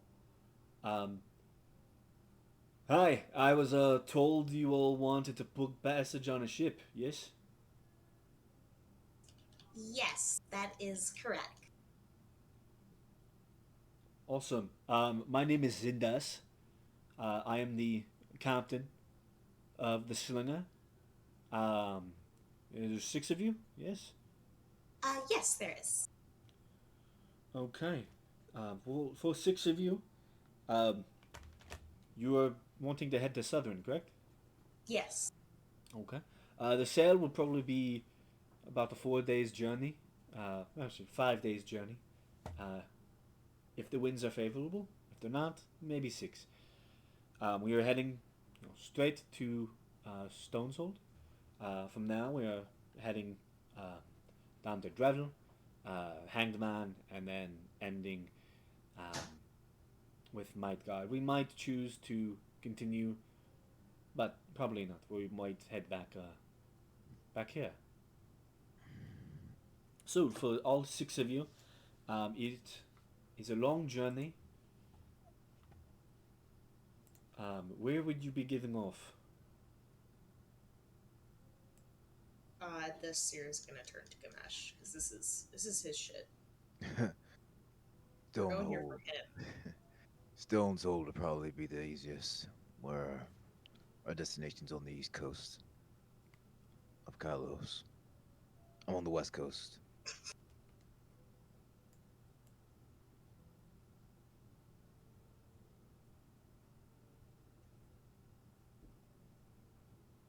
On the west coast? Okay. Yeah.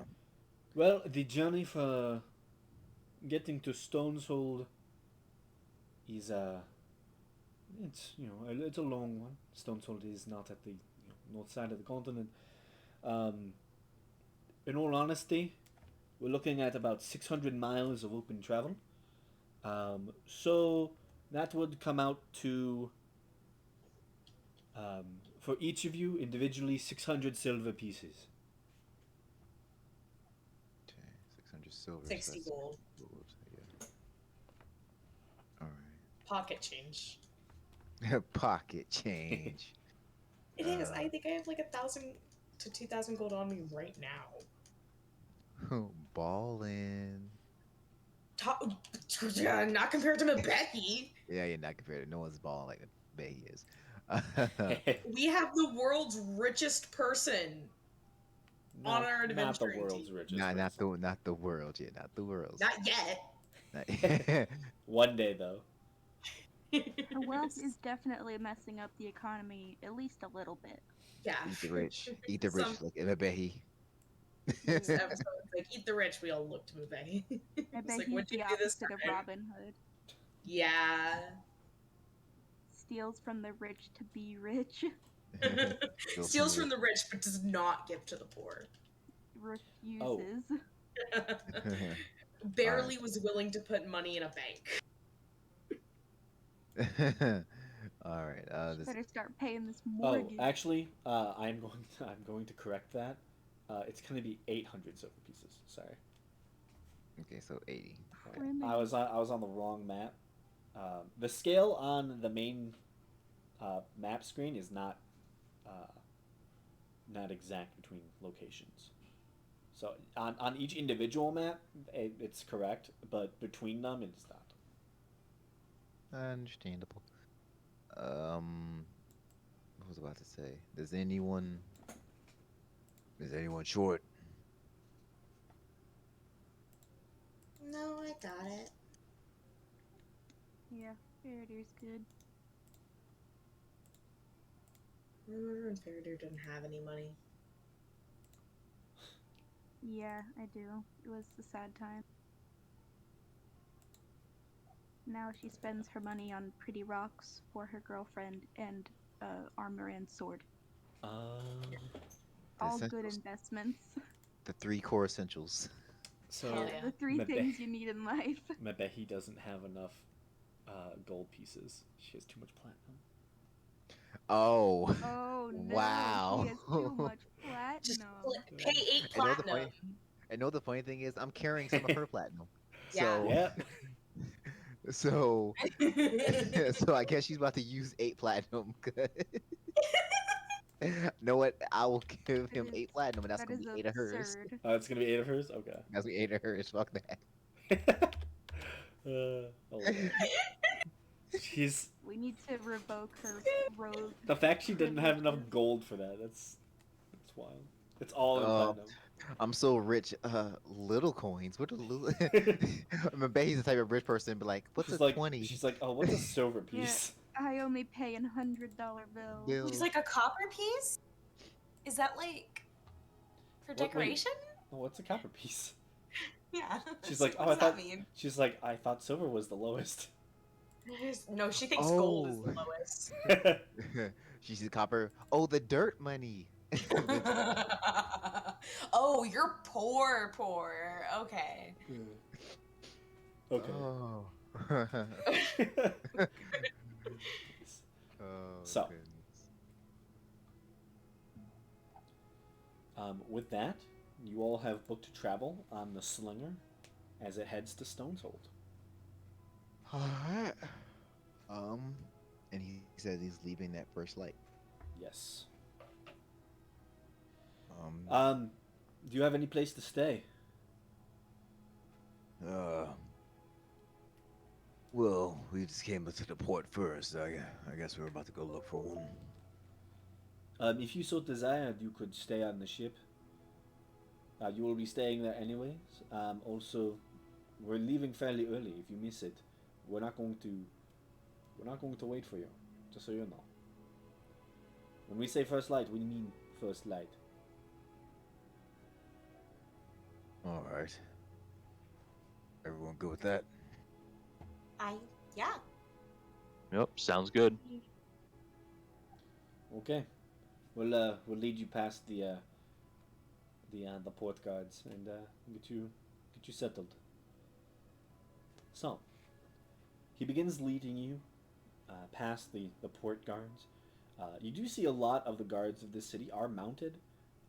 It seems to be an official thing that you know out of all the guards you see, almost half of them that are stationed in different areas are mounted.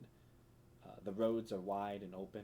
Even the port is built to allow horses to traverse it fairly easily. Um, so, as you all are brought through the docks, you eventually come across a large galleon ship. It's very sizable. It's actually larger than your own ship uh, by almost double. Uh, it has an extra pair of masts and just seems slightly intimidating. Its crew is also fairly massive, as you see. Whereas your ship has, I believe, like 10 members, maybe. This ship, is rocking with maybe 25 different individuals, most of which seem to be bosuns, currently manning the masts, fixing things, and just doing general labor around the ship.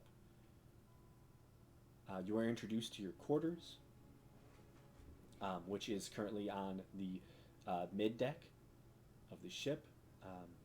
It's not uncomfortable, but compared to Sears' private room on your ship, it's gonna take a little getting used to. But you're able to settle down. Is there anything you would all like to do during the night?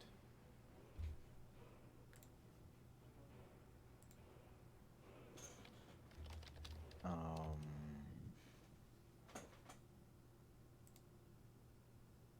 is there anything that I would like to do?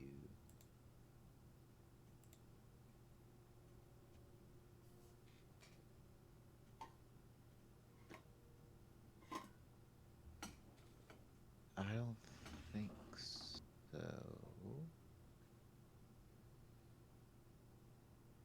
Yeah, I don't think so. I should be fine.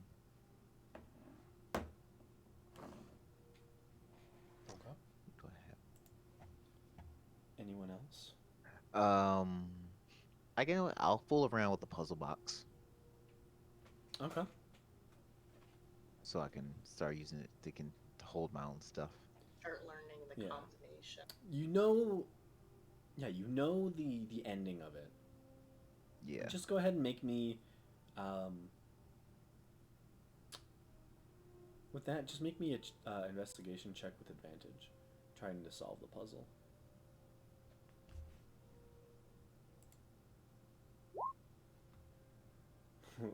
With advantage. Oh, with advantage. Yeah, Okay. because you do know the ending of it. So try to see if you remember the exact way to get to the ending. Oh Yeah, no. you try, and you like, you know how you know what the ending is, like what it's supposed to look like, but you get the pieces stuck a little bit, like you're just like unsure, and yeah, it you spend the rest of the night figuring that out, and you don't have much success. Hmm. And I'll have to ask Sid to help me with this later. Hey, can you take him out? I took him out today. Oh. Okay. So, anyone My else dog. have anything to do that they desire to do?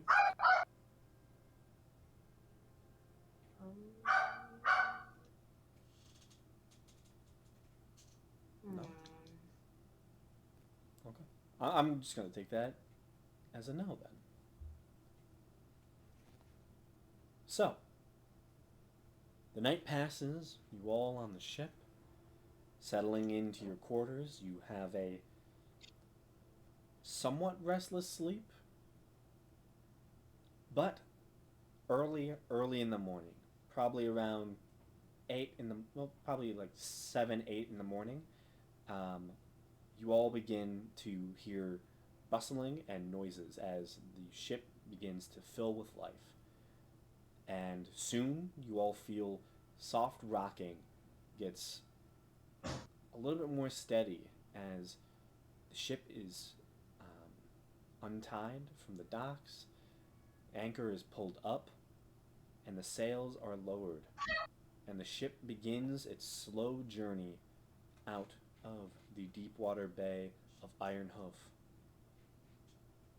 And you all begin to set upon another sailing journey. So,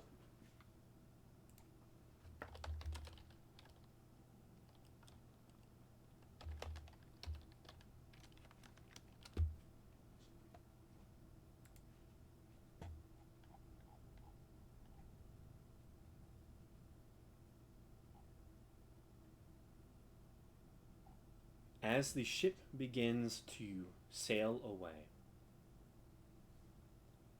you do have a very long journey ahead of you. So, since I corrected it and said, well, to get to Southron, it's probably going to take around 4 days. To get to Stone's Hold, a little bit longer. So, let me just double check. Right here. So, to get to Stone's Hold, it's probably going to take just a little over 6.5 days to get to that city. So, you have a lot of sailing to do.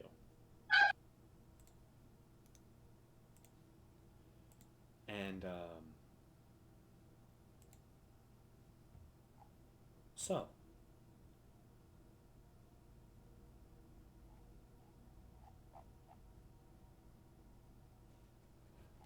I want for each day, since there are technically 6 of you, um, I would like for each day of the journey, one of you to roll a d100 for me. Ooh. Who wants to roll first? I'll do it. Okay. 5. Okay. 5 is the best number I could have rolled. So, the first day out at sea from Ironhoof, you all head to the top of the deck and begin taking in the sights. You've all been at sea before. Uh, you know, most of you don't have any seasickness anymore due to your, um, somewhat recent travels on the Starfall Sea.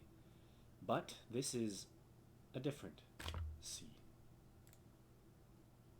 as you all are in the south of Cabal Sea. The waters are much more choppy than you would expect, just by your own journeys in a fairly stable region. This region, not so much. The waves are taller, crest further and further up the bow of the ship, and you all try your best to get used to this new situation. Faradir, it is during this first day that you are currently walking the top deck of the ship, trying to stay out of the way of the many bosuns that are currently working on the sails and ropes, and pretty much just moving very quickly across the deck of the ship during this first day of travel. And it is there that you notice a single seagull kind of lands next to you as you're looking over the bow of the ship.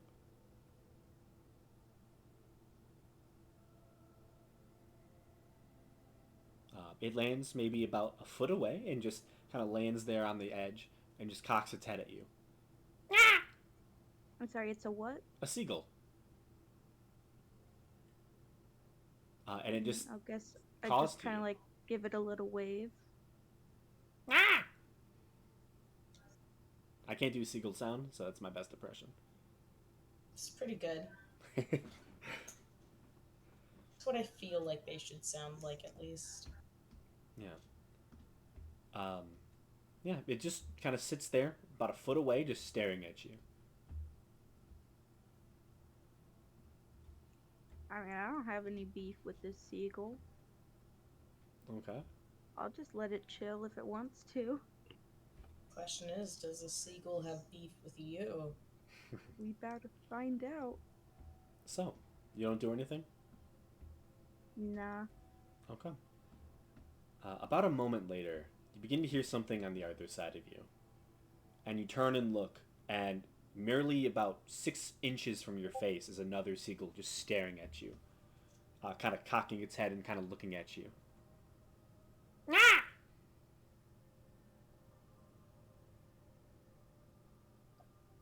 Uh.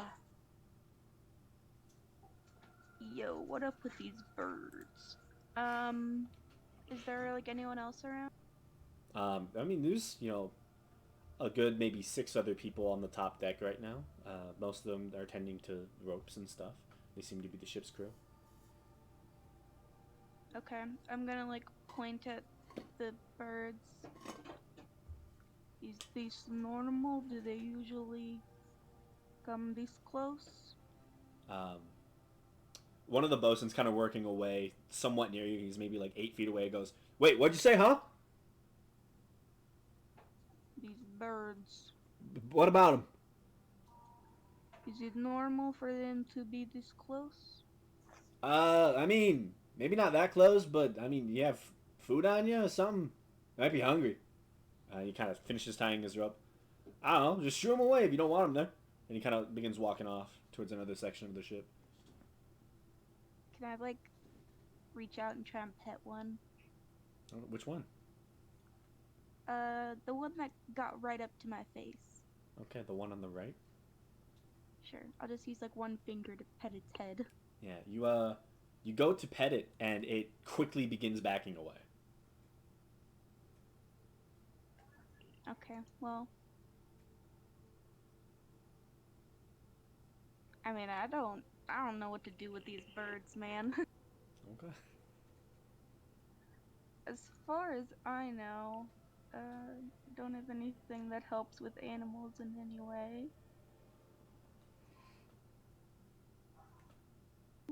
Well, I have an advantage on animal handling checks Yeah. from the frost giant rune, which doesn't make a whole lot of sense, but all right.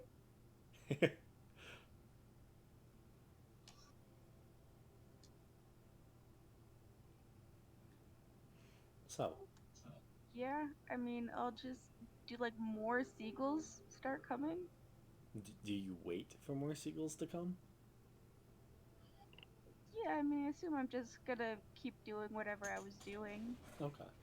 Well, then, so a few moments later, you feel something lands on your shoulder. And you can kind of like partially tilt your head away, and out of the corner of your eye on your shoulder, you see a very large seagull has just landed on your shoulder. Ah! And kind of just looks at you as it's just standing on your shoulder.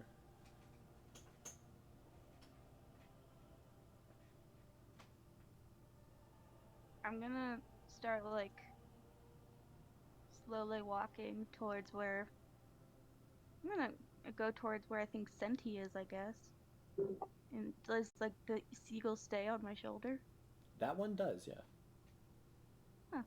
I'll just go find Senti, I guess. Okay. So you find Senti. What is Senti doing?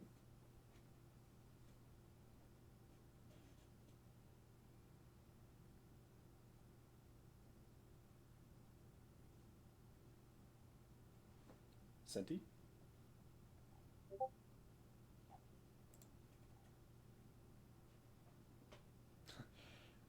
So yeah, as you're looking for animals, looking off the side of the ship. So probably I would say on the other side of where Faradir is. And yeah, you kind of looking down into the water, trying to see some animals. You hear ah, and probably turn around to see Faradir walking towards you with a very large seagull on her shoulder. Um, you do see, as you know, it's kind of hard to see something on your shoulder when it's on your shoulder because you don't want to hit it with your face. You are able to notice that this seagull has some type of paper that is tied with rope to its leg. Oh, yeah, I'll take that off. Well, Senti is the one that can notice it because it's like Oh, okay, it's okay. on your shoulder, so it's kind of hard to like fully turn and see it Right. with it kind of just sitting there on your shoulder. Otherwise, like you're fully turning your head that way. You're gonna put your face into its feathers. It's pretty sizable.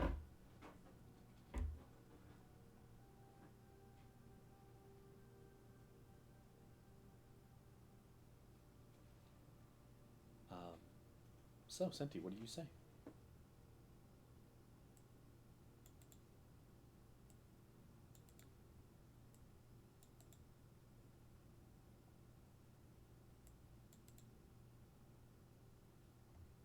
Senti?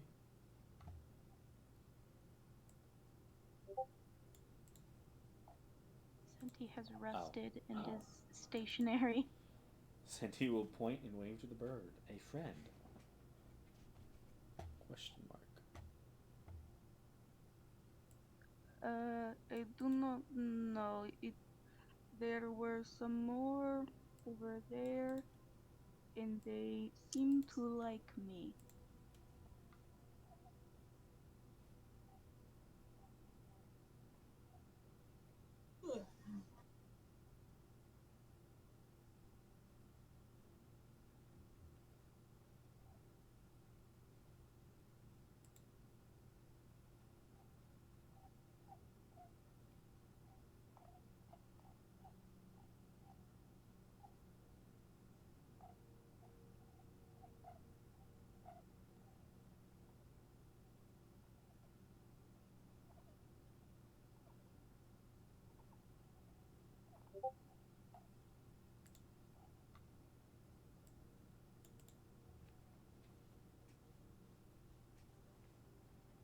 There's something on them, it seems. They then gesture towards the paper. Would I see it at that point? I mean, you can kind of see it out of the corner of your eye, yeah, probably. I'll try and like, without hurting the seagull, try and get it off its Yeah. leg. This one doesn't seem to flee as you go and touch it. And you're able to, kind of pull the rope, comes off the leg, you grab onto the paper, and immediately the seagull takes off. And you watch as the two others fly away with it.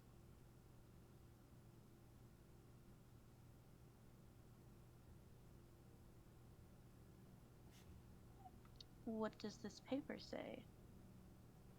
Opening it up, it is a well-worn paper. It has definitely seen a lot of sun, probably a lot of salt, and some water added onto that. Um, it is dated about 3 months prior, and says, "Please help. This is my only way to seek help. I am stuck on an island north of Southron. Please help me."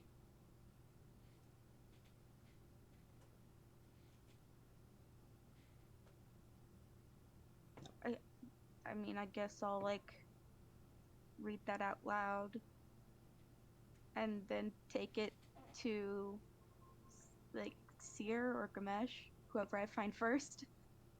Okay. Spirited doesn't make decisions in this group. I love how Spirit and Gamesh are the decision makers. We Listen, shouldn't be. Spirited makes bad choices when put up to the spotlight. Like, punching a magic door.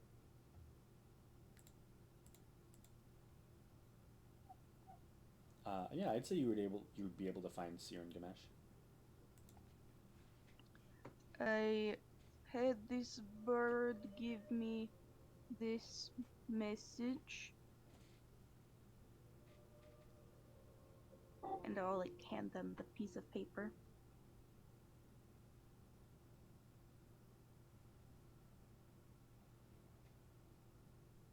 Yeah, you're able to read it. It is a distress message, dated 3 months prior, um, about an individual stuck on an island north of Southern.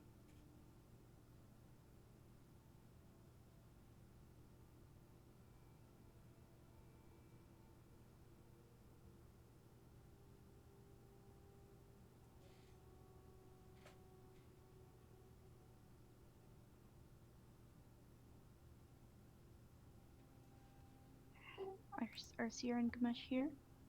Yeah. Oh, okay. What do you do with this information? Oh, I'm You muted. muted? We Makes just all sense. three stare at the piece of paper in silence for 10 Oh, minutes. god damn it. I gotta remember to mute myself. Um, all right. So there's on the you said it's from 3 months ago, so there's it's dated. Yes. All right. This is from 3 months ago.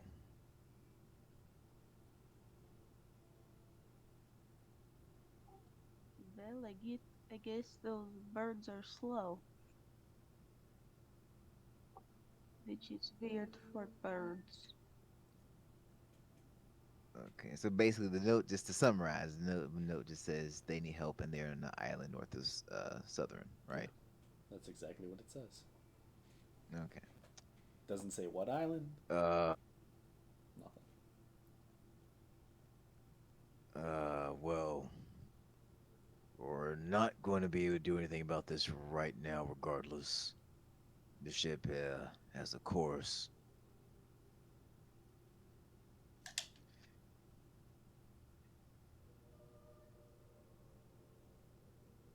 And we don't know.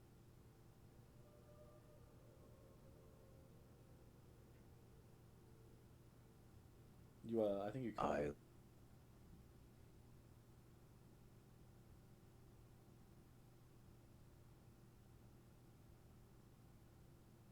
Yeah, I think you cut out.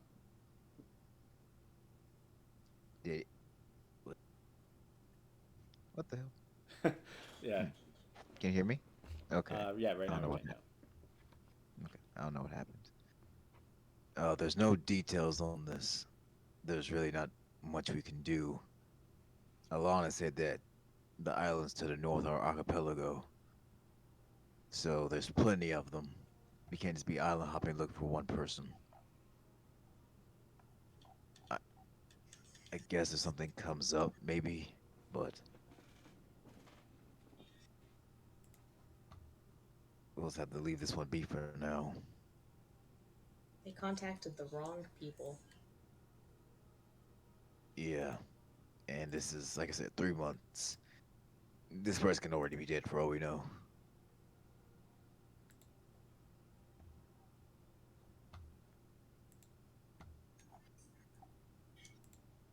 Okay. So, you all ignore the message and continue on your journey. Now I'll keep it. Well, I'll keep the note. Okay. You know, we have other things we're Yeah. doing. There's Maybe always on the after way we back. finish our business in Tyra. Southron, we can go Yeah. check it out See if we see have what we some can time find. left. So, with that strange little mystery put into place out of nowhere, you all continue out on your journey. The next day is had. Can someone roll me a d100, please? Someone else. Who wants to go next? I'll do it. Okay. Valeric, okay. It's funny because this is like the one opportunity for us to be really good people, and we didn't. I mean, it's been 3 months. I know. I'm just saying, like when. Clarify, Seer and Gamesh didn't take it. Yeah. Maybe we Okay. shouldn't be the decision makers. Should So, not be. the next day, Belric, you are out currently gazing over the edge of the ship.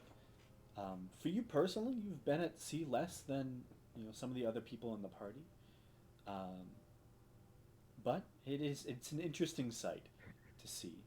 It is a very windy day. The waves are very tall, um, and during the course of the day, you're watching these massive waves slam against the side of the ship, water hitting your boots and currently just splashing and collecting across the ship. And you, around like very kind of late, the sun's just beginning to kind of creep away. It's around like maybe 7:30 ish. Um, you're currently uh, sitting on the top. You've probably just had dinner, and you're watching the sun beginning to set across the waves. And you notice something. Amidst the waves, there is a solid section of the ocean, probably 50 feet by 50 feet across, that is completely still and undisturbed water. You see a couple waves go past your vision, and still the water is pristine. What do you do? I guess is there any of the crew nearby? Yeah, there's probably three bosuns on deck currently, finishing up some last minute work before a night shift is had. Yep, I'll just call to the nearest one. It's like, is that water normal? What? There's water over there. It's just, is that normal for this area? Uh, he kind of finishes up his tie, walks over, looks out. Where are you pointing to? I'll just point out the area to him. Kind of, he takes a look himself. Um, I I don't see what you're seeing. It all looks normal to me. Yeah, you might have been standing out in the sun too long. It can kind of do some things to your vision. Maybe. And I'll take a second look, see if the water's still still. Yeah, you still see it. It's very visible. The waves, whenever they pass by, you can still see this swath of land, of ocean, I should say, that is just calm and still, and doesn't seem to be moving away.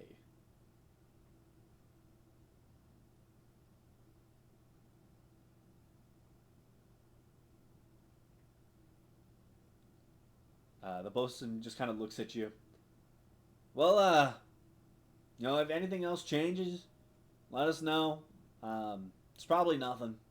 The ocean does some weird things to you. And yeah, he'll walk off and let you let you Gamesh, be. you're right. We're about to fight the Kraken. See, see. Okay. Do It's you like, do aren't you anything? glad you had us on board now? I think I'll see if I can find a seer. Yeah.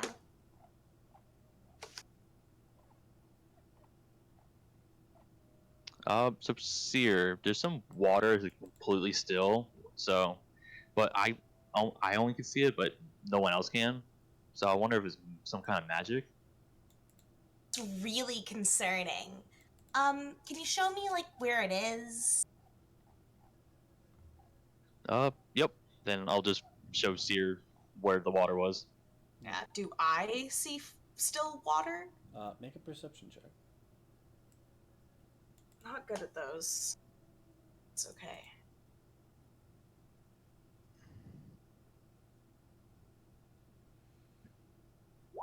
It's an 18. 18. Good today. You see normal, choppy ocean. Oh. Okay, so, Belric, first of all, I believe you. Second of all, I don't see anything.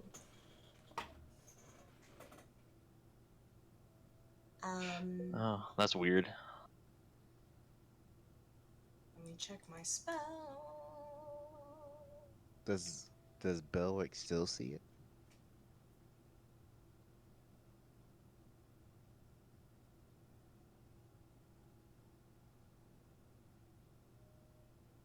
Yeah.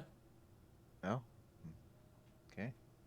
It's not easy to miss. It's maybe 100 feet out, and it's a swath of about 50 feet by 50 feet of just flat, calm sea. So, fun fact, I actually have no way of telling whether something's magic or not unless I touch it for 10 minutes. Um, so I'm completely useless right now. But if it is magic, you're probably in trouble. Yeah, probably since I'm the only one who can see it. You're in danger. It's like, I believe you. Seems like your problem. uh, No. that's funny. Um, I mean, I guess, do you want to just sit out here and watch it for a while? Yeah, I can do that. See if it changes at all. Okay.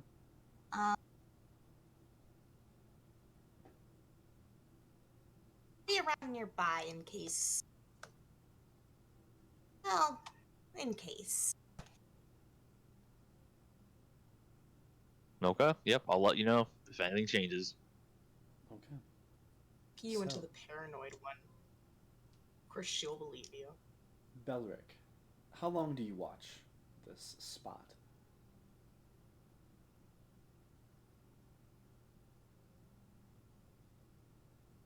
Probably for at least probably another hour or two. Probably more towards 2 hours. So, in the next 2 hours, by 10 at night, the sun has set, the moon has partially risen, as it is not a full one, and you know during the time as night hits, it's harder to see the exact spot of clear, unmoving water. Um, Make a perception check for me.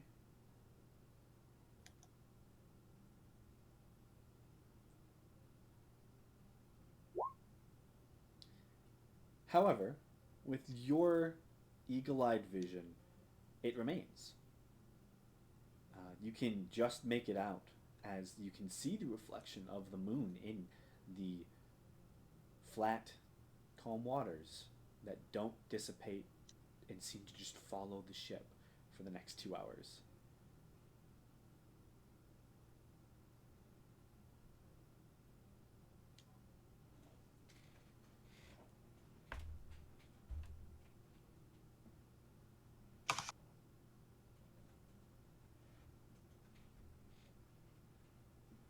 So, do you stay watching it, or what do you do?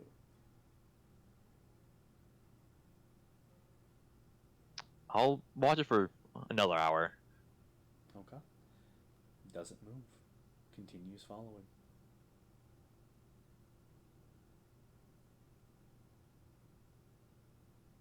How how late do you stay up watching this?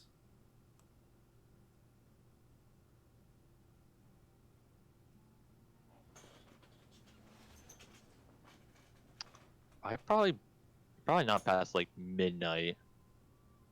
Okay. What do you do at midnight? Because it is definitely still there. And how far away is it again? 100 feet.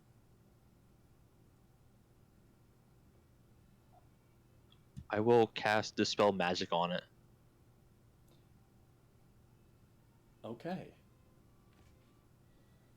Um, you cast Dispel Magic. Interesting.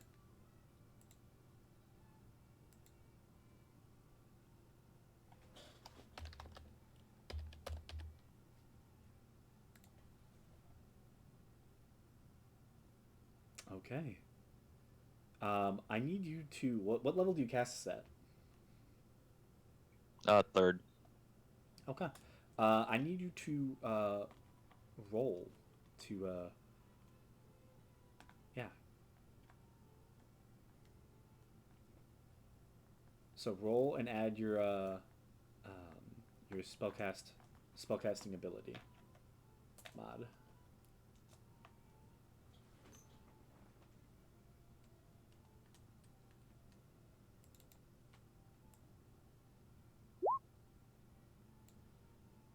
An 11. Yep. Yeah, you cast dispel magic. You send out this array of scattering potential towards this space, and nothing happens. You can still see the gleaming moonlight on the calm section of ocean. What do you do?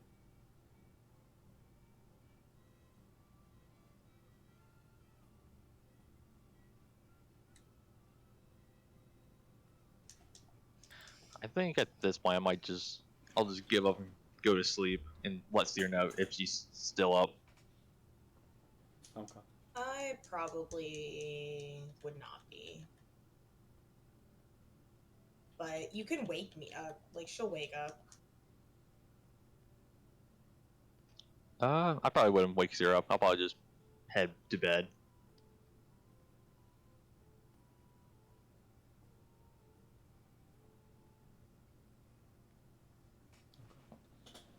So, the third day, you all awake.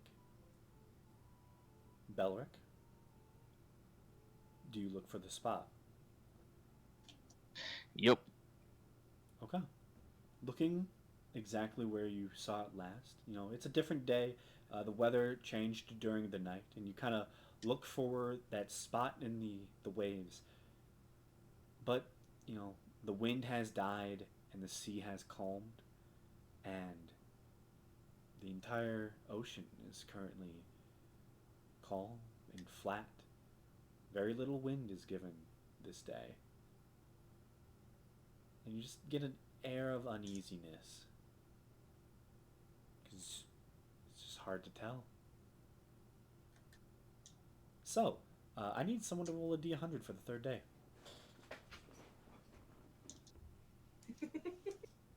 As, yeah, you just go a little crazy, I guess. Oh, this is gonna haunt me. Yeah.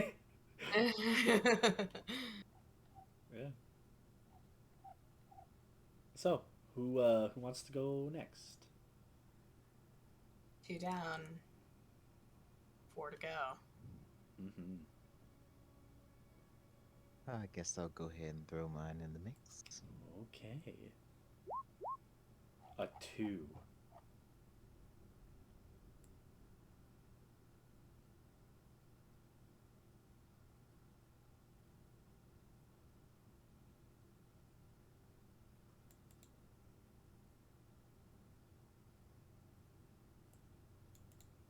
Okay. Um, during the course of the day, Ganesh, you're wandering the top deck, kind of looking out and around. Um, and just out of the corner of your eye, you spot something in the distance, and kind of take a better look and go up to the prow of the ship, and kind of squint your eyes and look forward, and you begin to see a shape in the distance of what looks to be some form of land in palm trees dotting the area in front of you. No one else seems to notice it so far. Fucking mirage. What do you do? Um, prepare for battle, apparently.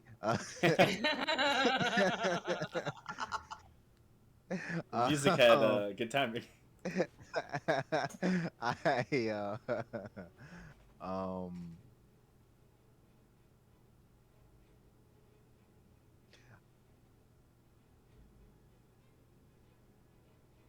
I'll is the captain up top? Yeah, he's currently at the helm with his helmsman, kind of just softly chatting to them in the morning. You see he has Okay. a thing of porridge in his hands, and he's just kind of eating and talking, um, having a soft chat. I'll walk up to them. Zendaz, right? That's how Yeah, Zindes. okay. I can Zendaz. post it. Oh, with eyes. Yeah. I like okay. um, Zend Zendaz, okay. hello. Uh How can I help you? Um, from what I understand, we're in pretty open water. Am I crazy for seeing land out there? and I'll point to the land. You see, he kind of, spoon in hand, kind of puts it back into the bowl of porridge, looks up towards the mast where the crow's nest is. Are you bloody daft? Can you not see the fucking island? You're supposed to say land ho. God damn it. Yes, we can. We can see the land. All right. Okay, just making sure. We all know Belric went crazy yesterday. You see, he kind of takes out one of his spy glasses and kind of takes a peek. Oh, interesting. That's something new. Land you haven't seen before.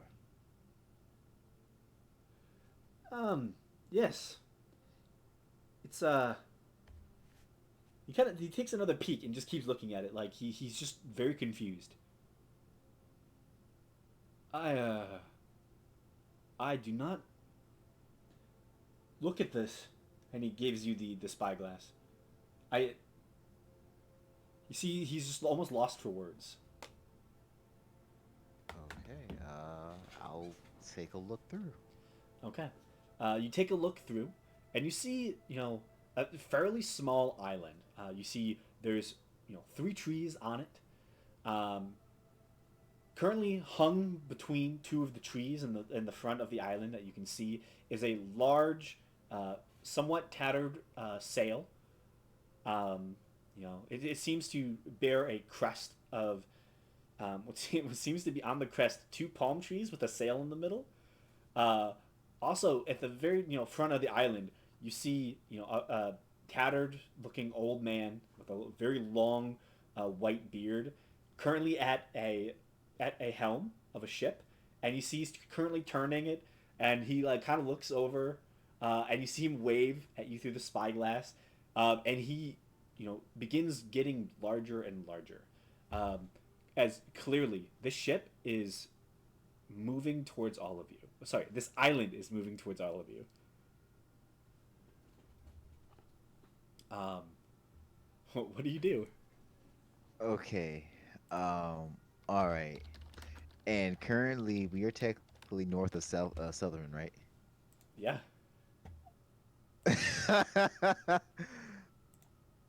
Um, the island's moving.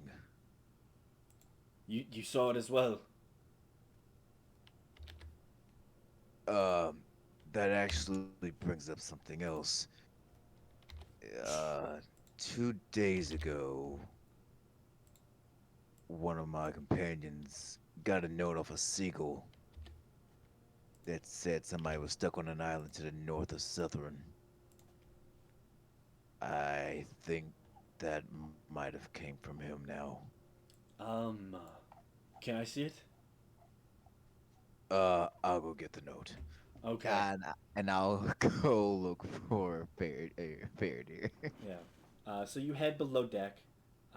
You're able to find Faradir. And I will say, as all of you, kind of meet up below deck, you begin to hear strange sound, kind of just echoing across the ship as you just hear, "Hello!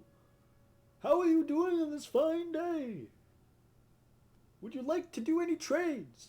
Just echoing through the wood hull. Um, All right. Hey, Faraday, you still got that note? Yes. Can I see it? Yeah, I'll get the note. Thanks. And while I'm down here, I tell everyone who's below deck, yeah, there's a guy on the island, and the island moved towards us. Just so you know. And I And run then you back said up. you said that there's a guy in Ireland. And I said, there's a guy on an island, and the island moved towards us. Just so you know. And I run back up. okay.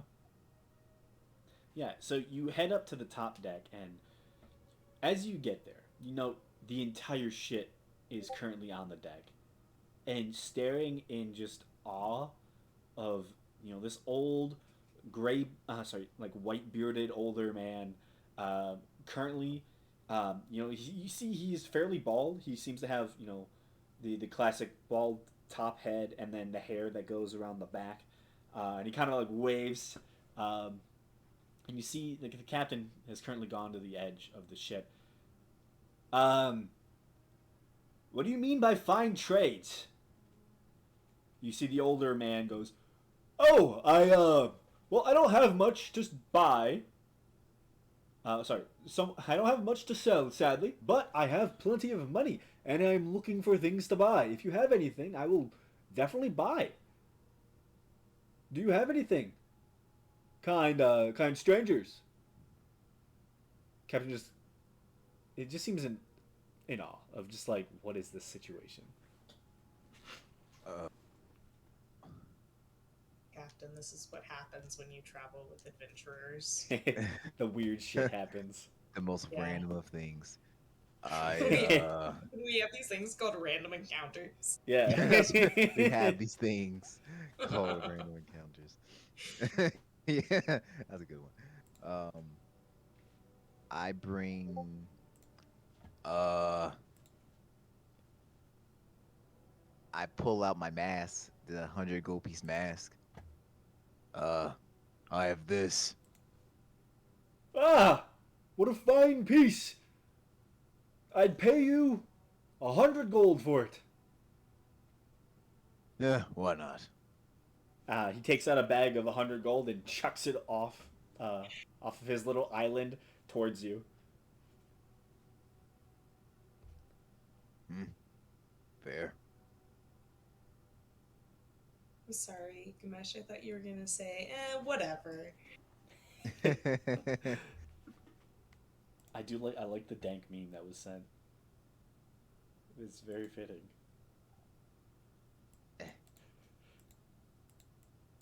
Let's see. Uh, Oh goodness. Anything else any of you would like to sell? I have plenty of money. I don't like how he keeps emphasizing that. This guy's sketchy. Check if that money's real. I pull out one of the gold coins, bite it. Yeah, tastes real. Uh, it's it seems like real money. It's not illusory. It's realism now. Hmm. If I was an evil character, I'd be like, let's kill him and take it all. But Let's hijack his weird ship and take it for our own. exactly.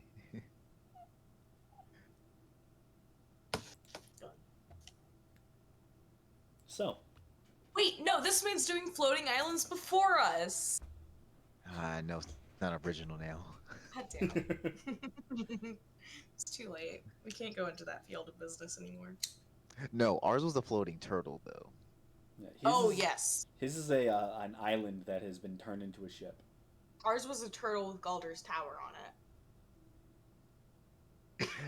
That's what we were talking about when you weren't here for the it. Yeah, Okay. for So just so you know. context, Graham. Sounds interesting. I mean, you technically could put Galder's Tower on any ship. Yeah. Yeah. Yeah. Now I'm just imagining you all travel in Galder's Tower on your ship. You say it's uncomfortable and we have no privacy? Give me 100 feet of space. That'd be wild. Okay. But yeah, I don't have anything else. Nothing else to sell? I have nothing else to really. Do any of you want to sell anything? Anyone else? Anything you don't want?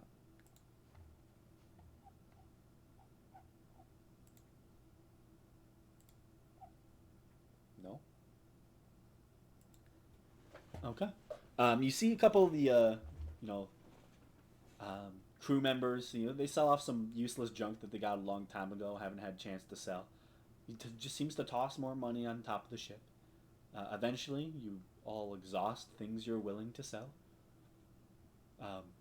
The older man on his little island.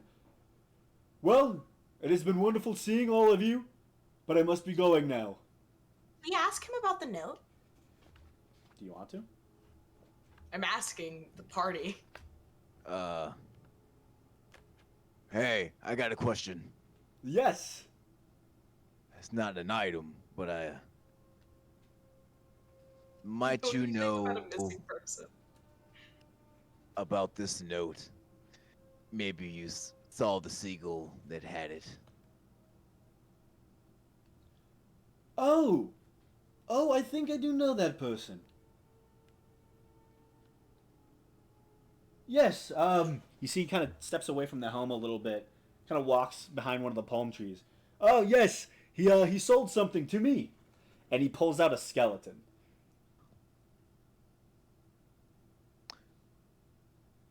Yes, he sold his soul to me. He was lost at sea for too long, and well, I put him out of his misery. He kind of puts the skeleton back behind the palm tree, walks back to his home. Well, that solves that mystery. Yeah, yeah. If you're ever lost at sea, you can always sell your soul to me. Anyways, I should be going now. You all have a good day. Don't get lost now. He's a fucking what's it called? You know, the depths patron? Oh, yeah. Uh, All right. As he sails away, that is not what I was expecting to see today. yeah, and you see he just turns the wheel of the ship, of the helm, and then you see the mast begins to, the palm trees begin to shift and move, acting as if they are a mast that moves, and his little island just begins sailing away. So that is day 3 of the random encounters. So day 4. I wonder what you're gonna roll now. wants to go? We still need Seer and Senti. I can go. I can Okay. roll a D100. I think Go ahead. if I type the input correctly. 94. Everyone else Oh God. rolled so low.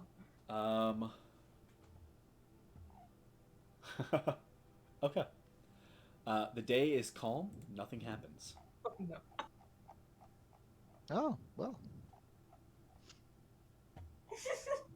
Nice. Yeah. So, the next day, Senti. I like how the music shifted into battle mode. Peace lasted a day. So, Peace of the day. Senti, 78. It can't be more peaceful than that for that long.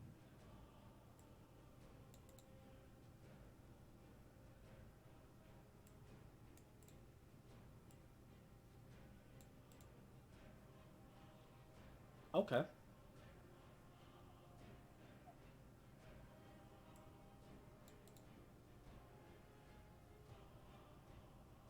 So, as you all are making your way along in this next day, it starts off, fairly normal.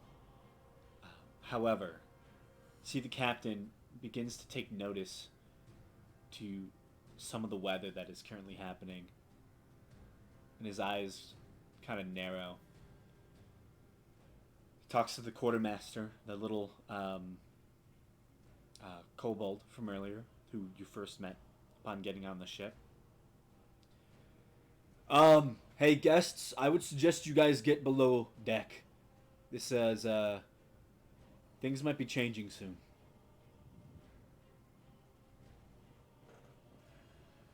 All right. Anything you might need help with? Um, I think we might be heading into a storm cloud nursery. I think we might be having some trouble.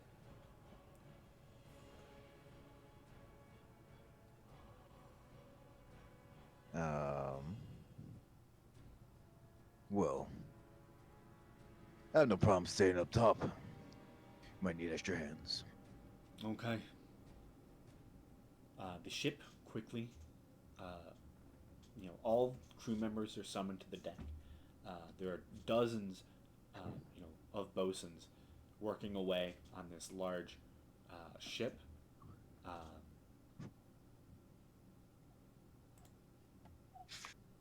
so, I would like to say Sears below deck for sure. My physical stats are not to be envied. okay. Who else stays below deck?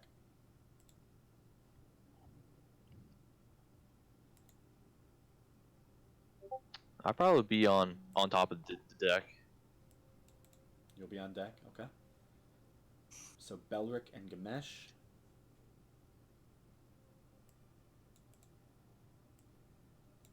I wonder if special creatures show up.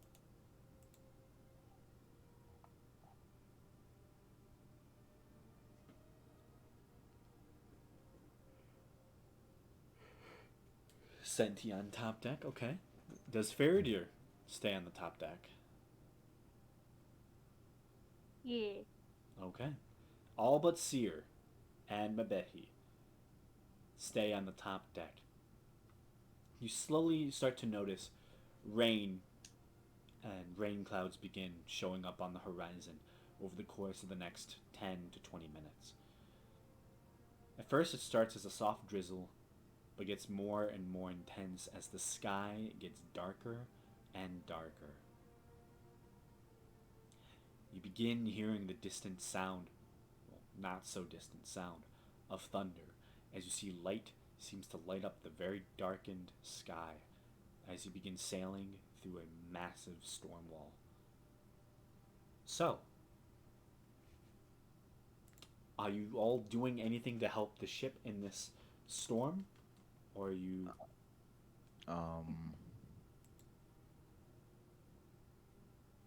I guess I'm mainly going to be aiding because I don't really have too much stuff I can do outside of just regular physical stuff. So I'll really just be helping out on top deck with like regular boats and stuff, I suppose. Making sure ropes are tied down, everything else. Okay. Calorol the Vile. And I have mending in case that ever needs to come up. Okay.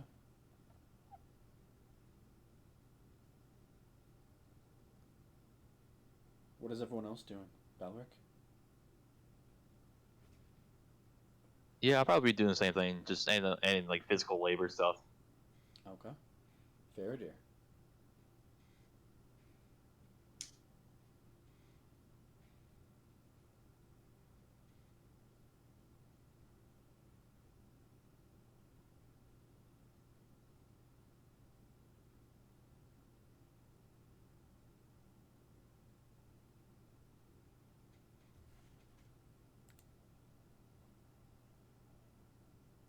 Faraday, what are you doing? Also, yeah, Chad below deck. Sounds pretty good. He doesn't like leaving your side, Senti, but you can speak to him, and he seems to calm down a little bit, um, explaining the situation to him. And Chad will just like light up a little bit.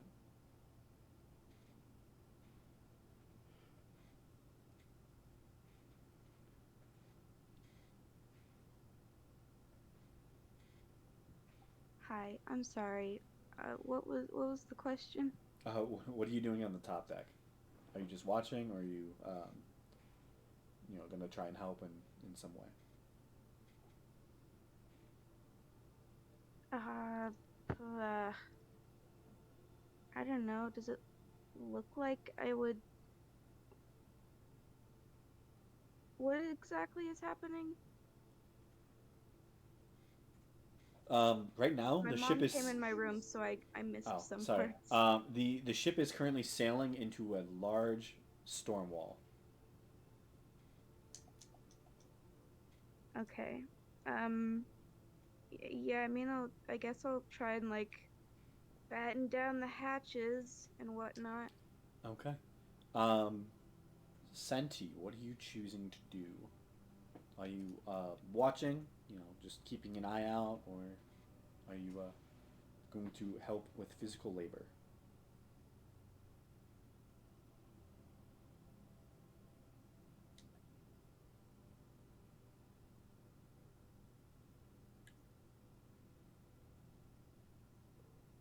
Okay.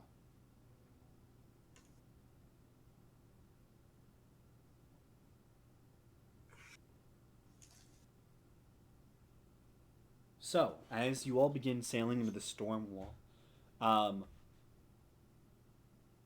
Beldrick, Gamesh, Faradir, I want the three of you to give me just straight strength checks as you try and help the crew, um, prepare for this uh, storm and keep the ship through the storm going well.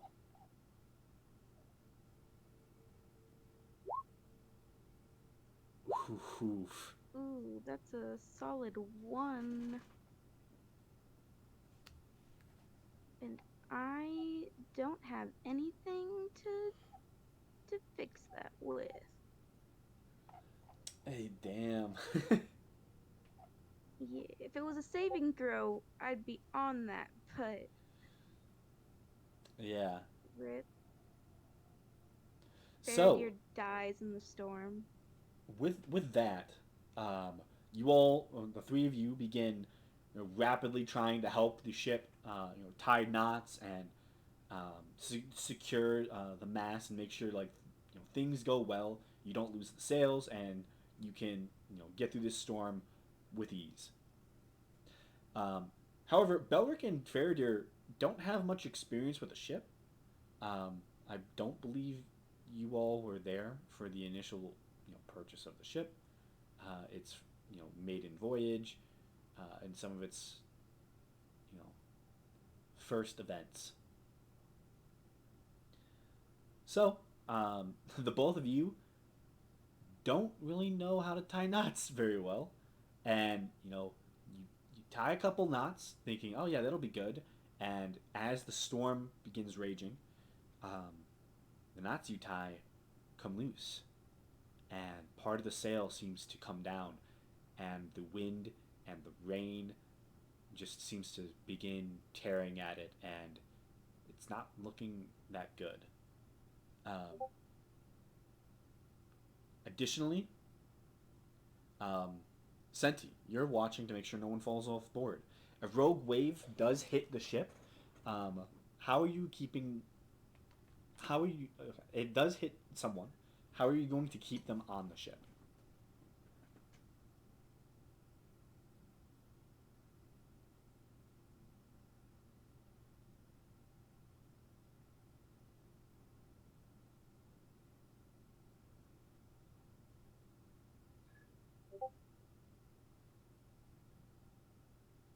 Which one do you want to do? Do you want to try and catch them, or do you want to uh, get an animal to help them?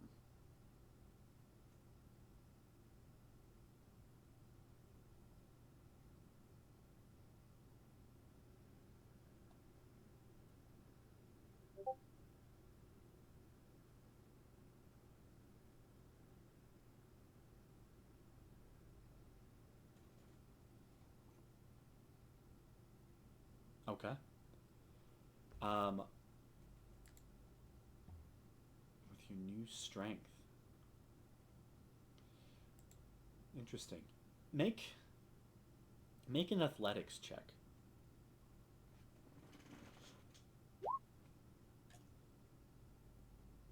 Oof. Okay. Easy enough. You see a crew member, one of the bosuns near you, as he's running to secure the lines that Faradir and Belric messed up. He slips on the wet, um, uh, floor of the ship, and a rogue wave comes in and begins to just take him. You quickly, with great speed, grab onto his hand, and you're able to hold him and keep him on the ship instead of being dragged out to sea, which is very useful.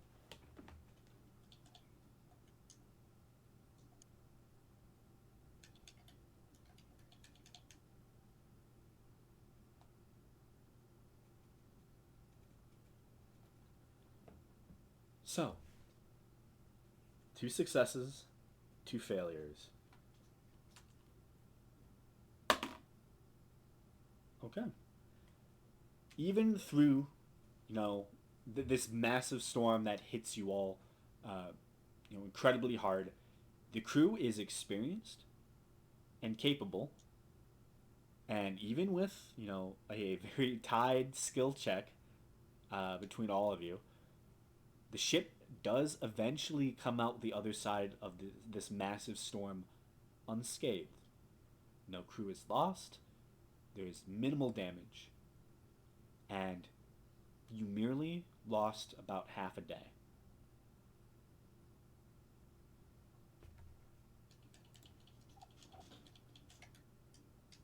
So, in all regards, it was a very successful day. With that, that day ends as you all settle down after a fairly nice meal for your help in the large storm that was unbeknownst to everyone. And the next day, since Mabehi's not here,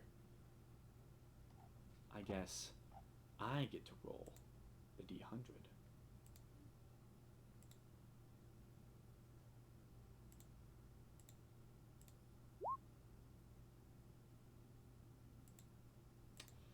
98.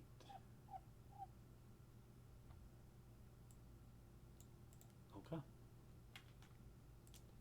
Luckily, after a massive storm, there is some uh, nice, calm weather to greet you coming into the next and last day. You all begin to see, as the ship has been sailing well out at sea, away from the coastline, you begin to see semblance of land, and a lot of it, as off to the left side of the ship there is swaths and swaths of forest that seem to fill your view as you begin making your way around the coast of Southron. As the ship moves through these now calm waters, you begin to see a new continent for the first time.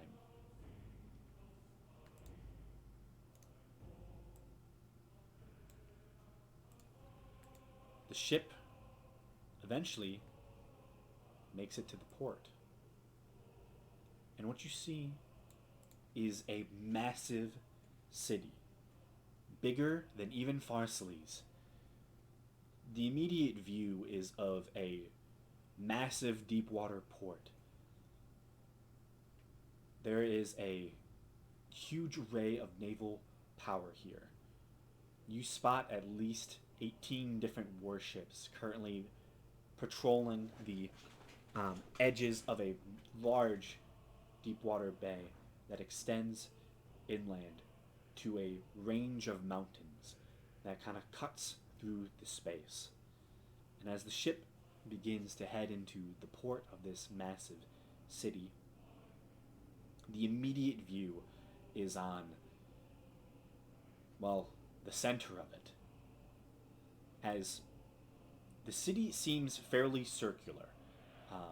Seems to be a semicircle that extends from on the right side of the city, from your view on the right side.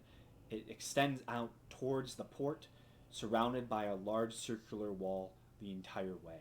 There seems to be some paths leading southward for the circular wall, but it extends all the way to the sea, where it meets another wall, a sea wall that extends and cuts the port off from the main city in case of any attack on the naval port of the city. This massive wall blocks a lot of view, but you can still see as the city curves around on the other side of the port in a still semicircle. It seems to go around and meet, past the central aspect of the city, which as the chain of mountains digs in, you note two almost twin peaks sticking up in the center of the city. You see on each side are tall towers built into the very side of the mountain that extend all the way to the exact peak of each mountain. These tall towers are littered with different arrow slits and windows and tall pinnacle balcony peaks that give probably what you would imagine a fantastic view of the city from a tower that stands on the edge of a mountain, at the height of a mountain as well. Between these two towers is a circular fortress built well above sea level and well above the city, giving a massive, fantastic view, you would assume. Leading up to this circular, large castle fortress is a singular staircase. You would guess, even from this distance, it's probably 40 feet wide and extends hundreds of feet into the air as it reaches up into the sky, leading to the main entrance to what you presume to be the castle that governs Stoneshold. And I will say, as the mountains, it's almost like a chain of mountains that extends into the city.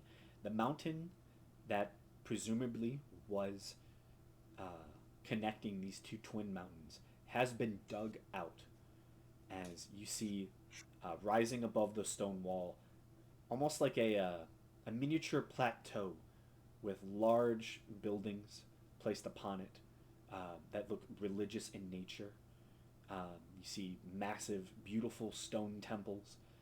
In fact, all the buildings you see, that you can see as you're sailing into the city, are stone. And presumably the mere aspect of cutting a mountain down to size has given this city the name Stone's Hold. The ship pulls in.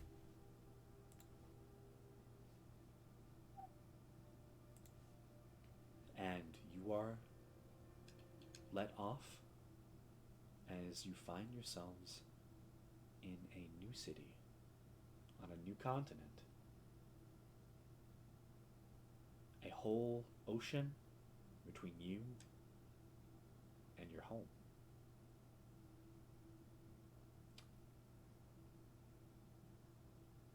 So, with that, I'm going to end the session there tonight. Since Gamesh had to get off. And yeah, you guys have made it. You are on the new continent. Welcome. Nice. Now you can meet my other party. Ooh. Because they are on this continent. Maybe one day. Maybe. But yeah, thank you all for playing.